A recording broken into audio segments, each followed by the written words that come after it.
Om आनन्दमयि चैतन्यमयि सत्यमयि Parme. Good evening, dear friends. Welcome again to the next series of talks in Sri Aurobindo's Integral Yoga by Professor P.K. Nandish. He is a professor in physics and he handles the Sri Aurobindo Society Tumkur Center. He has given many talks on Sri Aurobindo Savitri, the Life Divine, and Sri Kuempu Ramayana Darshanam, a prolific speaker. Well, with this, and he has won many awards also. With these few words, I hand over the session to Professor Nandish. Thank you. ನಮಸ್ಕಾರ ಅಮ್ಮ. ನಮಸ್ಕಾರ. ಕಾರ್ಯಕ್ರಮದಲ್ಲಿ ಹಾಜರಿರುವಂಥ ಎಲ್ಲರಿಗೆ ಪೂರ್ವಕವಾಗಿ ನಮಸ್ಕಾರಗಳನ್ನು ಸಲ್ಲಿಸ್ತೀನಿ. ಆಶ್ರಮದ ಕಾರ್ಯಕ್ರಮ ನಿರ್ವಹಣೆ ಮಾಡ್ತಿರೋ ವೈಶಾಲಿ ಅವ್ರಿಗೂ ಹಾಗೂ ಅಜಿತ್ ಸಬ್ನಿಸ್ ಅವ್ರಿಗೂ ಕೂಡ ಈ ಕಾರ್ಯಕ್ರಮದ ವ್ಯವಸ್ಥೆಗಾಗಿ ನಾನು ಕೃತಜ್ಞತೆಗಳನ್ನು ಸಲ್ಲಿಸ್ತೀನಿ. ಅರವಿಂದರ ಪೂರ್ಣಯೋಗದ ಸಾಧನೆಯ ಹಾದಿಯಲ್ಲಿ 4 ಹೆಜ್ಜೆಗಳನ್ನು ನಾವು ಈಗಾಗಲೇ ಇಟ್ಟಿದ್ದೇವೆ. ಅದರ ಮುಂದುವರೆದ ಒಂದು ನಡೆ ಇದು ಈ ದಿನದ ಕಾರ್ಯಕ್ರಮ. ಬಹಳ ವಿಶೇಷವಾಗಿ ನಾವು ಅರವಿಂದರ ಒಂದು ಯೋಗವನ್ನು ಅಭ್ಯಾಸ ಮತ್ತು ಅನುಸಂಧಾನ ಮಾಡಬೇಕಾಗತ್ತೆ. ಅದು ಬಹಳ ವಿಶೇಷ. ಅದನ್ನು ಸಂಬಂಧಪಟ್ಟಂತೆ ನಾನು ಒಂದು ಮಾತಿನಲ್ಲಿ ಹೇಳೋದಾದರೆ, ಮಹರ್ಷಿ ಅರವಿಂದರನ್ನು ಓದೋದು ಅಂತ ಅಂದರೆ ಅದು ಒಂದು ಬಹಳ ವಿಶೇಷವಾದಂತಹ ಸಿದ್ಧತೆಯನ್ನು ಮಾಡಿಕೊಂಡ ಒಂದು ಪೂರ್ಣ ಘನಮೌನದ ಒಂದು ಆಳವಾದಂತಹ ಧ್ಯಾನ ಅಂತೇಳಿ ನಾವು ಭಾವಿಸ್ಬೋದು. ಬೇರೆಲ್ಲ ಸಾಹಿತ್ಯದಂತೆ ಅರವಿಂದರ ಸಾಹಿತ್ಯವನ್ನು ನಾವು ಪರಿಭಾವಿಸಲಿಕ್ಕೆ ಬರೋದಿಲ್ಲ. ಅದು ಅತಿಮಾನಸದ ಎತ್ತರದ ಒಂದು ಉಜ್ವಲ ಪ್ರಜ್ಞೆಯನ್ನು ಮೈಗೂಡಿಸಿಕೊಂಡಿರುವ ಕಾರಣಕ್ಕಾಗಿ ಅಂಥದ್ದೊಂದು ಸರ್ವಮುಖ ಎಚ್ಚರವನ್ನು ನಾವು ವಹಿಸಬೇಕಾಗುತ್ತೆ. ಒಂದು ಸೈಲೆನ್ಸನ್ನು ಮನಸ್ಸಿನಲ್ಲಿ ಮೊದಲೇ ಎಸ್ಟಾಬ್ಲಿಷ್ ಮಾಡಬೇಕಾಗತ್ತೆ. ಪರಿಣಾಮ ಮತ್ತು ಫಲ ಏನು ಅಂತಂದರೆ, ಅಮೃತತ್ವದ ಸ್ವಾದ, ಅಮೃತತ್ವದ ಸೋಮರಸವನ್ನು ಆಸ್ವಾದಿಸಿದ ಒಂದು ಆನಂದ, ಅದು ಅದರ ಒಂದು ಫಲಶ್ರುತಿ. ಅದಕ್ಕೆ ಸಂಬಂಧಪಟ್ಟಂತೆ ನಾವು ಪೂರ್ಣಯೋಗ ಸಾಧನೆಯ ಹಾದಿಯಲ್ಲಿ ಯೋಗ ಸಮನ್ವಯವನ್ನು ಅಥವಾ ಸಿಂಥಸಿಸ್ ಆಫ್ ಯೋಗ ಅನ್ನೋ ಗ್ರಂಥವನ್ನು ಆಶ್ರಯಿಸಿ ಈ ಹೊತ್ತಿನ ಈ ಮಾತುಗಳನ್ನು ನಾವು ಆಡ್ತಾ ಇದ್ದೀವಿ. ಇಲ್ಲಿ ಇವತ್ತಿನ ಒಂದು ಟಾಪಿಕ್ ಏನಂತಂದರೆ, ಅಧ್ಯಾತ್ಮ ಸಾಧನೆಯಲ್ಲಿರುವಂಥ ಅಥವಾ ಪೂರ್ಣಯೋಗದ ಸಾಧನೆಯ ಹಾದಿಯಲ್ಲಿರುವಂಥ ಸಾಧಕನ ಆಧ್ಯಾತ್ಮಿಕ ಸ್ವಾತಂತ್ರ್ಯ ಏನಾಗಿರುತ್ತೆ, ಅವನು ಆಚರಿಸಬೇಕಾದಂಥ ಕರ್ಮದ ನಿಯಮಗಳೇನಾಗಿರ್ತವೆ ಅನ್ನುವಂಥದ್ದು ಇವತ್ತಿನ ಮಾತಿನ ಒಂದು ಮುಖ್ಯ ಸಾರ. ಅಂದರೆ ಈ ಪಥದಲ್ಲಿರ್ತಕ್ಕಂಥ ಸಾಧಕ ಎಲ್ಲ ಯೋಗಗಳನ್ನು ಸಾರಭೂತವಾಗಿ ಮಹರ್ಷಿ ಅರವಿಂದರು ಕೊಟ್ಟಿರ್ತಕ್ಕಂಥ ಯೋಗ ಸಮನ್ವಯ ಒಂದು ಜ್ಞಾನ ಏನಿದೆ, ಅನುಭವ ಅಂತ ನಾವು ನಮ್ಮೊಳಗಡೆ ಮಾಡ್ಕೊಳ್ತೀವಿ, ಅದು ಹೇಗಿರುತ್ತೆ, ಅದನ್ನು ನಾವು ಸಾಧನೆ ಒಳಗಡೆಗೆ ಸಾಧಿಸ್ತಾ ಹೋಗ್ತಾ ನಮ್ಮ ಕರ್ಮಗಳು ಹೇಗಿರ್ತವೆ ಅನ್ನೋದು ಬಹಳ ವಿಶೇಷವಾಗಿ ಇಲ್ಲಿ ನಮಗೆ ಮುಖ್ಯವಾಗುತ್ತೆ. ಬೇರೆ ಯೋಗಗಳ ಬೋಧನೆ, ಅವುಗಳ ವ್ಯಾಪ್ತಿ, ಅವುಗಳನ್ನೇ ಪ್ರಧಾನವಾಗಿ ಮಹರ್ಷಿ ಅರವಿಂದರು ಚಿಂತಿಸ್ತಾರೆ ಅವರ ಈ ಯೋಗ ಸಮನ್ವಯ ಗ್ರಂಥದಲ್ಲಿ. ಆ ಕಾರಣಕ್ಕಾಗಿ ಒಟ್ಟಾರೆ ಭೂಲೋಕದಲ್ಲಿ ಸಾಧಕ ಜೀವವೊಂದರ ಪರಿಪೂರ್ಣ ಸಿದ್ಧಿಗಾಗಿ ಅಥವಾ ಪೂರ್ಣಯೋಗದ ಸಿದ್ಧಿಗಾಗಿ ಅವನ ಕರ್ಮಾಚರಣೆ ಹೇಗಿರಬೇಕು, ಯಾವ ನಿಯಮಗಳನ್ನು ಅವನು ಪಾಲಿಸಬೇಕಾಗತ್ತೆ, ಅವರಿಗೆ ಎಷ್ಟು ಸ್ವಾತಂತ್ರ್ಯ ಉಂಟು ಆ ಕರ್ಮದ ಆಚರಣೆಯ ಒಂದು ವ್ಯಾಪ್ತಿನಲ್ಲಿ ಅನ್ನುವಂಥದ್ದು ಇವತ್ತಿನ ಬಹಳ ಸೂಕ್ಷ್ಮವಾದಂಥ ಅಂತರಂಗದ ವಿಚಾರ ಇದು. ಅದನ್ನು ನಾನು ಇವತ್ತು ಮಹರ್ಷಿ ಅರವಿಂದರ ಒಂದು ಸಾಧನೆಯ ಹಾದಿಯಲ್ಲಿ ಅವರ ಬೆಳಕನ್ನು ನಾನು ಆಶ್ರಯಿಸಿ ಮಾತಾಡಲಿಕ್ಕೆ ಬಯಸ್ತೇನೆ. ಮಹರ್ಷಿ ಅರವಿಂದರ ಈ ಹೊತ್ತಿನ ಟಾಪಿಕ್ಕಿಗೆ ಪೂರಕವಾಗಿ ಒಂದು ಕುವೆಂಪು ಅವ್ರದ್ದೊಂದು ಪದ್ಯ ಇದೆ. ಅವರು ಒಂದು ಪದ್ಯದಲ್ಲಿ ಒಂದು ಸಾಲನ್ನು ಹೇಳ್ತಾರೆ, ನನ್ನ ಕರ್ಮಗಳೆಲ್ಲ ನಿನ್ನ ಋತದ ಮರ್ಮವನ್ನೇ ಹೋಲಲಿ ಸದಾ ಅಂಥೇಳಿ. ಅಂದರೆ ಅದು ದೈಹಿಕ, ಪ್ರಾಣಿಕ, ಮಾನಸಿಕ ಬೌದ್ಧಿಕ ಕರ್ಮಗಳು ಯಾವುದೇ ಇರಲಿ, ಅದರ ಹಿಂದೆಗಡೆಗೆ ಒಂದು ಋತದ ಒಂದು ಕೈವಾಡ ಇದೆ. ಆ ಕಾರಣಕ್ಕಾಗಿ ನಾವು ಸ್ವತಂತ್ರವಾಗಿ ನಮ್ಮ ಶರೀರವನ್ನ, ಮನಸ್ಸನ್ನ, ಬುದ್ಧಿಯನ್ನ, ನಮ್ಮ ಪ್ರಾಣವನ್ನ ನಾವು ಬಳಸ್ತಾ ಇದ್ದೇವೆ ಅಂತ ನಮಗೆ ಅನಿಸಿದರೂ ಕೂಡ ಪೂರ್ಣ ಸತ್ಯವಲ್ಲ ಅದು. ಯಾವುದೋ ಒಂದು ಋತ, ಯಾವುದೋ ಒಂದು ಅತ್ಯಂತ ನಿಗೂಢವಾದಂತಹ ಒಂದು ಶಕ್ತಿ ನಮ್ಮನ್ನ ನಮ್ಮ ದೇಹದಲ್ಲಿ, ನಮ್ಮ ಪ್ರಾಣದಲ್ಲಿ, ನಮ್ಮ ಮನಸ್ಸಿನಲ್ಲಿ, ನಮ್ಮ ಬುದ್ಧಿಯಲ್ಲಿ ಪ್ರಭಾವಿಸ್ತಾ ಇರುವಂಥದ್ದೊಂದು ಗೋಚರಿಸ್ತದೆ. ಹಾಗಾಗಿ ವೈಯಕ್ತಿಕ ಕರ್ಮಗಳು ಅಂತ ನಾವೇನು ಹೇಳ್ಕತೀವಿ, ನಾನು ಮಾಡ್ತಾ ಇದ್ದೇನೆ, ನಾನು ನೋಡ್ತಾ ಇದ್ದೇನೆ, ನಾನು ಸಾಧನೆ ಮಾಡ್ತಾ ಇದ್ದೇನೆ ಅಂತ ಹೇಳುವಾಗ ಅದು ಪೂರ್ಣ ಸತ್ಯವೇ ಅಂತ ಅನ್ನೋ ಪ್ರಶ್ನೆ ಹಾಕೊಂಡ್ರೆ, ತುಂಬ ಗಮನ ಇಟ್ಟು ನೋಡಿದಾಗ ನಮ್ಮೆಲ್ಲ ಕರ್ಮಗಳಿಗೆ ನಾವೇ ಜವಾಬ್ದಾರ ಅನ್ನೋ ಒಂದು ಪ್ರಶ್ನೆ ಹಾಕೊಂಡಾಗ ಸ್ವಲ್ಪ ಉತ್ತರ ಹೌದು ಅಂತ ಹೇಳಲಿಕ್ಕೆ ಕಷ್ಟ ಆಗುತ್ತೆ. ಯಾಕೆ ಅಂತಂದ್ರೆ ಏನು ಅಸ್ತಿತ್ವ ಇದೆ ಅದು ಎಲ್ಲದರ ಒಂದು ಸಾರಭೂತವಾದಂಥ ಇಡೀ ಅಂತೇಳಿ ನಾವು ಒಟ್ಟು ಟೋಟಾಲಿಟಿ ಅಂತ ಹೇಳಿ ಭಾವಿಸೋದಾದ್ರೆ, ಇದರಲ್ಲಿ ನಡೀತಾ ಇರ್ತಕ್ಕಂಥ ಈ ಟೋಟಾಲಿಟಿ ಒಳಗೆ ನಡೀತಾ ಇರ್ತಕ್ಕಂಥ ಎಲ್ಲ ಚಲನೆಗಳು, ವಿಶ್ವದ ಎಲ್ಲ ವ್ಯಾಪಾರಗಳು ನಮ್ಮನ್ನು ಸೇರಿಕೊಂಡು ಭೂಮಿಯ ಮೇಲೆ, ಸೂರ್ಯನ ಮೇಲೆ, ಅಥವಾ ಸೌರವ್ಯೂಹದ ಮೇಲೆ, ಬ್ರಹ್ಮಾಂಡದ ಮೇಲೆ ಗಮನ ಇಟ್ಟು ಹೇಳುವಾಗ ಯಾವುದಾದ್ರೂ ಸ್ವತಂತ್ರ ಅನ್ನುವಂಥದ್ದು ಇದೆಯೇ ಅನ್ನೋ ಪ್ರಶ್ನೆ ಹಾಕಿದ್ರೆ ಬಹುಶಃ ಇಲ್ಲ ಅಂತ ಹೇಳಿ ವಿಜ್ಞಾನ ಹೇಳುತ್ತೆ. ಹಾಗಾಗಿ ಋತ ಅನ್ನುವಂಥದ್ದೊಂದು ಮಹಾ ಮನಸ್ಸು ಅಂತ ಹೇಳ್ಬೇಕಾದ್ರೆ ನಾವು ಅದನ್ನು ತಕ್ಷಣಕ್ಕೆ ಹೇಳ್ಕೊಳ್ಳೋಣ, ಎಲ್ಲವನ್ನು ನಿಯಂತ್ರಿಸ್ತಾ ಇದೆ, ನಿರ್ವಚಿಸ್ತಾ ಇದೆ, ನಡೆಸ್ತಾ ಇದೆ ಅಂತ ಹೇಳಿ. ಅದನ್ನೇ ಇಲ್ಲಿ ನಿನ್ನ ಋತದ ಮರ್ಮವನ್ನೇ ಹೋಲಲ್ಲಿ ಸದಾ ಅಂತ ಹೇಳಿ ಕುವೆಂಪು ಅವರು ಹೇಳಿದ್ದಾರೆ. ಇನ್ನೂ ಸ್ವಲ್ಪ ಮುಂದೆ ಹೋಗಿ ಸ್ವಲ್ಪ ಸೂಕ್ಷ್ಮವಾದಂಥ ಒಂದು ಭಾವನೆ ಒಳಗಡೆಗೆ ನಾವು ಅವ್ರ ಮಾತನ್ನು ತಗೊಳ್ಳೋದಾದ್ರೆ, ಜಗವನೊಂದು ಅತಿ ವಿರಾಣ್ ಮನಂ ನೈದಾಡುತ್ತಿದೆ, ಜೀವಿಗಳಿಗೆ ಇಚ್ಛಾ ಭಾವ ಸ್ವಾತಂತ್ರ್ಯಮಂ ನೀಡಿ ಅಂತ ಹೇಳಿ.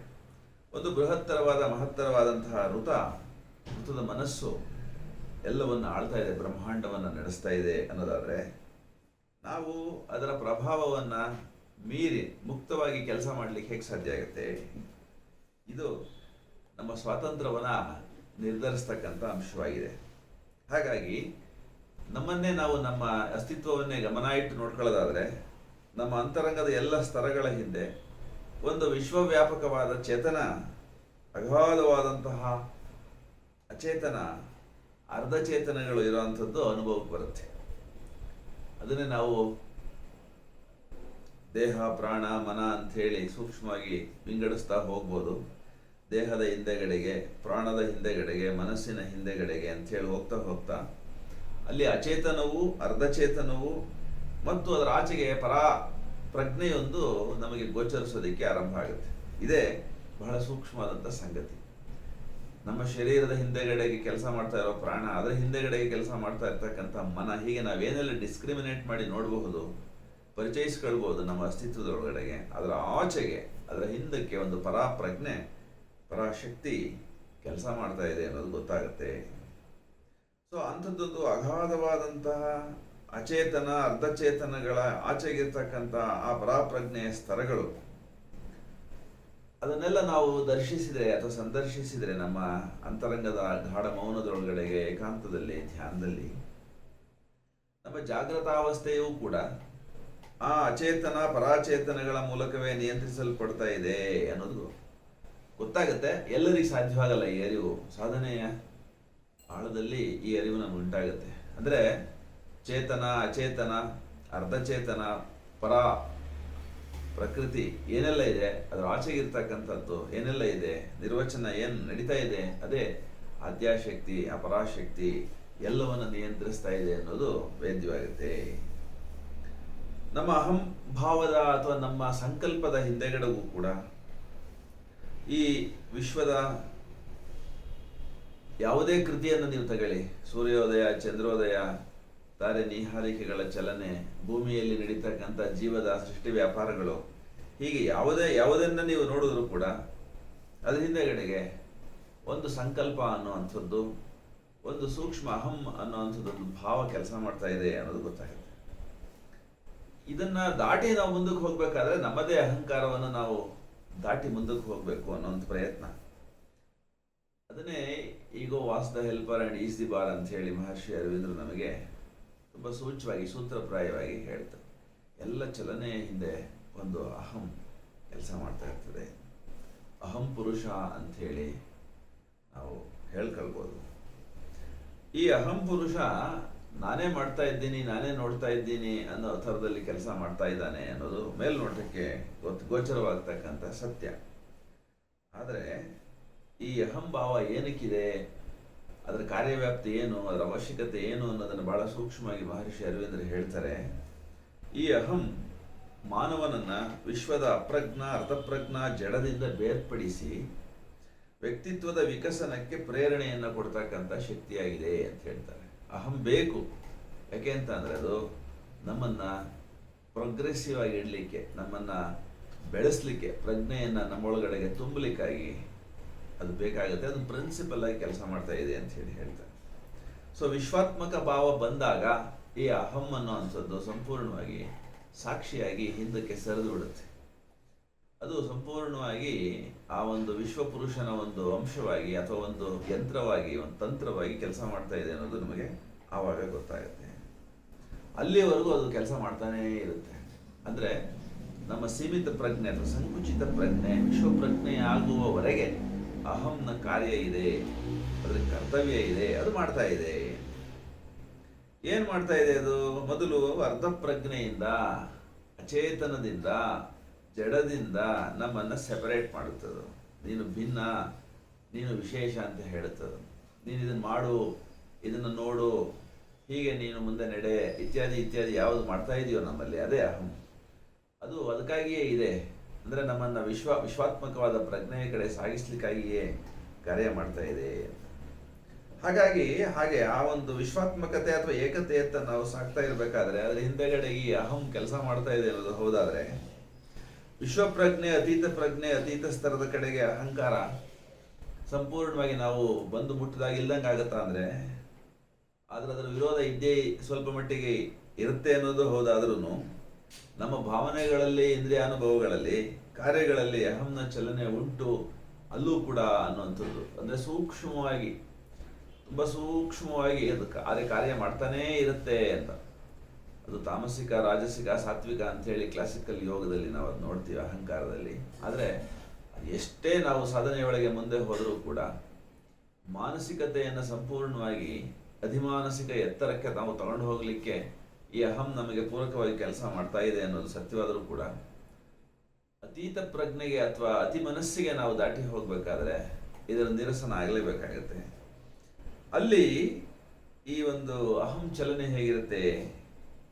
ಅದು ಕ್ಷೇತ್ರಜ್ಞನಾದ ವಿಶ್ವಪುರುಷನ ಚಲನೆ ಆಗಿ ರೂಪಾಂತರ ಹೊಂದುತ್ತದೆ. ಆ ವಿಶ್ವಪುರುಷನೇ ಈ ಶರೀರದಲ್ಲಿ ಅಹಂ ಪುರುಷನಾಗಿ ಕೆಲಸ ಮಾಡ್ತಾ ಇದ್ದಾನೆ ಅನ್ನೋದು ಈ ಕ್ಷಣಕ್ಕೆ ನಮ್ಗೆ ಅರ್ಥವಾಗದೆ ಹೋದರೆ, ಅಲ್ಲಿ ನಮ್ಮ ಮನಸ್ಸು ಸ್ವಲ್ಪ ಮಟ್ಟಿಗೆ ವಿಸ್ತರಣೆಯನ್ನು ಹೊಂದಿ ಪ್ರಜ್ಞೆಯನ್ನು ತುಂಬಿಕೊಂಡು ಅಧಿಮಾನಸದ ಎತ್ತರಕ್ಕೆ ಬಂದು ಮುಟ್ಟಿದಾಗ ಅತೀತ ಪ್ರಜ್ಞೆಗೆ, ಏಕತೆಗೆ, ವಿಶ್ವಾತ್ಮಕತೆಗೆ ಹತ್ತಿರ ಆದಾಗ ಅಲ್ಲಿ ನಮಗೆ ಈ ಅಹಂ ಪುರುಷನ ರೂಪಾಂತರಣ ಆಗಿ ಆ ಒಂದು ಜಾಗದಲ್ಲಿ ವಿಶ್ವಪುರುಷನ ಚಲನೆ ಇದು ಅನ್ನೋದು ಗೋಚರವಾಗಿ ಶುರುವಾಗುತ್ತೆ. ಇದು ಬಹಳ ಸೂಕ್ಷ್ಮವಾದಂತಹ ಟ್ರಾನ್ಸ್ಫಾರ್ಮೇಷನ್. ಇದು ಟ್ರಿಪಲ್ ಟ್ರಾನ್ಸ್ಫಾರ್ಮೇಷನ್ ಅಂತ ಹೇಳಿ ಮಹರ್ಷಿ ಅರವಿಂದ್ರ ಏನು ಹೇಳ್ತಾರೆ, ಈ ಟ್ರಿಪಲ್ ಟ್ರಾನ್ಸ್ಫಾರ್ಮೇಷನ್ ಒಳಗಡೆಗೆ ನಾವು ಈ ಸಾಧನೆಯನ್ನು ಮಾಡ್ತಾ ಹೋದಾಗ ಇಂಥದ್ದೊಂದು ರೂಪಾಂತರಣ ಈ ಅಹಂನೊಳಗಡೆಗೆ ಆಗುವಂಥದ್ದು ಸಾಧ್ಯವಿದೆ. ಅಲ್ಲಿ ನಮಗೇನು ಗೊತ್ತಾಗುತ್ತೆ ಅಂದರೆ, ಎಲ್ಲ ಕ್ರಿಯೆ, ಎಲ್ಲ ಕರ್ಮದ ಆರಂಭವನ್ನು, ಎಲ್ಲ ಚಲನೆಯನ್ನು ಉಂಟು ಮಾಡ್ತಾ ಇರ್ತಕ್ಕಂಥದ್ದು ವಿಶ್ವಪುರುಷನೇ ಅನ್ನೋದು ಗೊತ್ತಾಗುತ್ತೆ. ಈ ಚಲನೆ ಮೇಲೆ, ಅಂದರೆ ವಿಶ್ವಪುರುಷನ ಚಲನೆಯ ಮೇಲೆಯೇ ಎಲ್ಲ ಚಲನೆಯೂ ನಿಂತಿದೆ ಅನ್ನೋದು ಗೊತ್ತಾಗುತ್ತೆ. ಬಾಹ್ಯದೊಳಗಡೆಗೆ ಮಾತ್ರ ಅದು ಅನುಷಂಗಿಕವಾಗಿ ನಾನು ಮಾಡ್ತಾ ಇದ್ದೇನೆ, ನಾನು ನೋಡ್ತಾ ಇದ್ದೇನೆ, ನನ್ನದು ಅನ್ನುವಂಥದ್ದು ಒಂದು ಚೌಕಟ್ಟೊಳಗಡೆಗೆ ಈಗೋ ಸೆಂಟ್ರಿಕ್ ಆಗಿ ನಮಗೆ ಗೋಚರಿಸಿದ್ರು ಕೂಡ ಅದರ ಒಳಗಡೆಗೆ ಮುಳುಗಿ ನಾವು ಹಿಂದಕ್ಕೆ ಹೋದಂತೆಲ್ಲನೋ ಈ ಎಲ್ಲ ತೋರಿಕೆ ಹಿಂದೆಗಡೆಗೆ, ಎಲ್ಲ ಚಲನೆಯ ಹಿಂದೆಗಡೆಗೆ ಆ ವಿಶ್ವಪುರುಷನ ಒಂದು ಕರಾಮತ್ತು ಅಥವಾ ಒಂದು ಪ್ರಭಾವ ಇದೆ ಅನ್ನೋದು ನಮಗೆ ಗೊತ್ತಾಗುತ್ತೆ. ಆ ಕಾರಣಕ್ಕಾಗಿ ಅದು ಅರ್ಥವಾದ ಮೇಲೆ ಯೋಗಿ ಅಥವಾ ಕರ್ಮಯೋಗಿ ಅಥವಾ ಪೂರ್ಣ ಯೋಗಿಯ ಒಂದು ಮನಸ್ಥಿತಿ ಹೇಗಿರ್ತದೆ ಅಂತಂದರೆ, ನಾನು ಕೇವಲ ಒಂದು ಕೇಂದ್ರ ಮಾತ್ರ ಅನ್ನೋಂಥ ಅರಿವು ಬಂದ್ಬಿಡ್ತದೆ ಅವರಿಗೆ.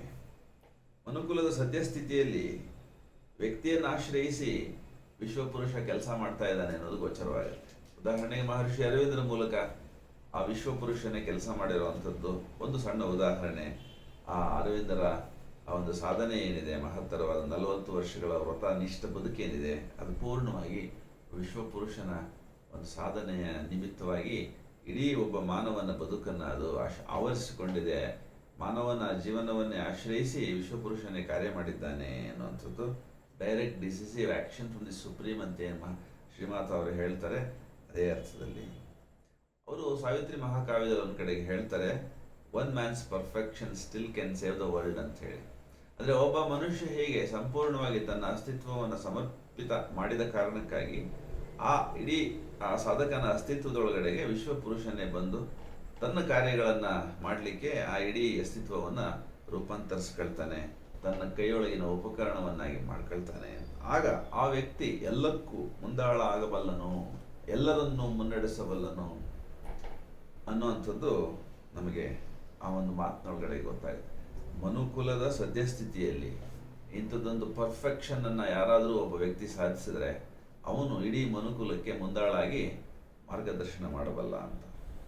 ಸೊ ಅದು ಯಾವಾಗ ಸಾಧ್ಯ ಆಗುತ್ತೆ ಅಂತಂದರೆ, ನನ್ನ ಎಲ್ಲ ಸಂಕಲ್ಪಗಳು ಅವನ ಸಂಕಲ್ಪಗಳಾದಾಗ, ನನ್ನ ಎಲ್ಲ ಇಚ್ಛೆಗಳು ಅವನ ಇಚ್ಛೆಗಳಾದಾಗ, ನನ್ನ ಆಸೆ ನಿನ್ನಿಚ್ಛೆಯಪ್ಪನ್ನೆಗಂ ಸಲ್ಲದಿರಲಿ ಅಂತ ಹೇಳಿ ಕವಿ ಪ್ರಾರ್ಥಿಸಿದ್ದು ಈ ಹಿನ್ನೆಲೆಯಲ್ಲೇ. ಪೂರ್ಣ ಸಮರ್ಪಿತವಾದಂಥ ಒಂದು ಚೇತನದೊಳಗಡೆಗೆ ಪರಮ ಸಂಕಲ್ಪವೊಂದರ ಗೋಚರ ಆಗುತ್ತೆ.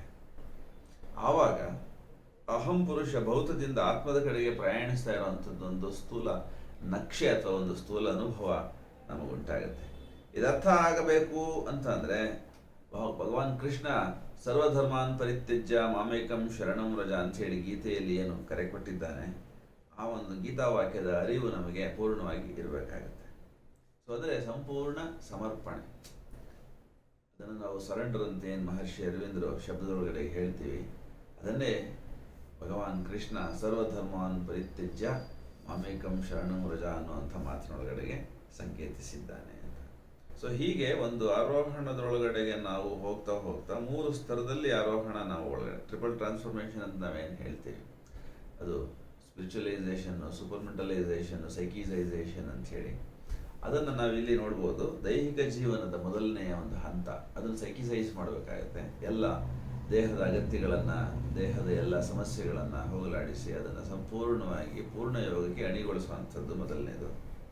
ಅಲ್ಲಿ ಎಲ್ಲವೂ ಬರುತ್ತೆ, ಪಂಚಭೂತಗಳಿಂದಾದ, ಪಂಚಕೋಶಗಳಿಂದಾದ ದೇಹದ ಎಲ್ಲ ವ್ಯಾಪಾರಗಳನ್ನು ನಾವು ಉದಾತ್ತೀಕರಿಸಬೇಕಾಗುತ್ತೆ. ಅದನ್ನು ಸೈಕಿಸೈಸೇಷನ್ ಅಂತ ಹೇಳಿ ಚೈತ್ಯೀಕರಣ ಮಾಡುವಂಥದ್ದು, ಚೈತ್ಯ ಪುರುಷನ ಒಂದು ಅದ್ಭುತ ಉಪಕರಣವನ್ನಾಗಿ ಮಾಡುವಂಥದ್ದು ಮೊದಲನೇ ಹಂತ. ಎರಡನೇದು ಮಾನಸಿಕ ಜೀವನ ಅಂತ, ಮನಸ್ಸಿನೊಳಗಡೆ ಕಲ್ಪನೆ, ಭಾವನೆ, ಚಿಂತನೆ, ಭವಿಷ್ಯದ ಎಲ್ಲ ಥರದ ಆಗು ಹೋಗುಗಳನ್ನು ನಾವೇನು ಕಲ್ಪನೆ ಮಾಡ್ತೀವಿ, ಚಿಂತನೆ ಮಾಡ್ತೀವಿ, ಎಲ್ಲ ಸಂಸ್ಕಾರ ವಿಶೇಷಗಳನ್ನು ನಾವಲ್ಲಿ ಒಕ್ಕಿ ಅದನ್ನು ಸಂಪೂರ್ಣವಾಗಿ ಉದಾತ್ತೀಕರಿಸುವಂಥದ್ದು.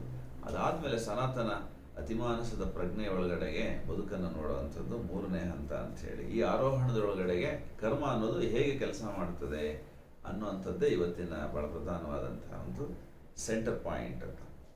ಸೊ ಈ ವಿಶ್ವ ಏನಿದೆ ಇಲ್ಲಿ ತುಂಬ ಸೂಕ್ಷ್ಮ ನೋಡಿದಾಗ ಒಂದು ಚೈತನ್ಯದ ಪ್ರವಾಹ ಅಂತ ಗೊತ್ತಾಗುತ್ತೆ ನಮಗೆ. ಫ್ಲೋ, ಎಲ್ಲ ಪ್ರಜ್ಞೆಯ ಒಂದು ಚಲನೆ ಅನ್ನೋದು ಗೊತ್ತಾಗುತ್ತೆ ನಮಗೆ.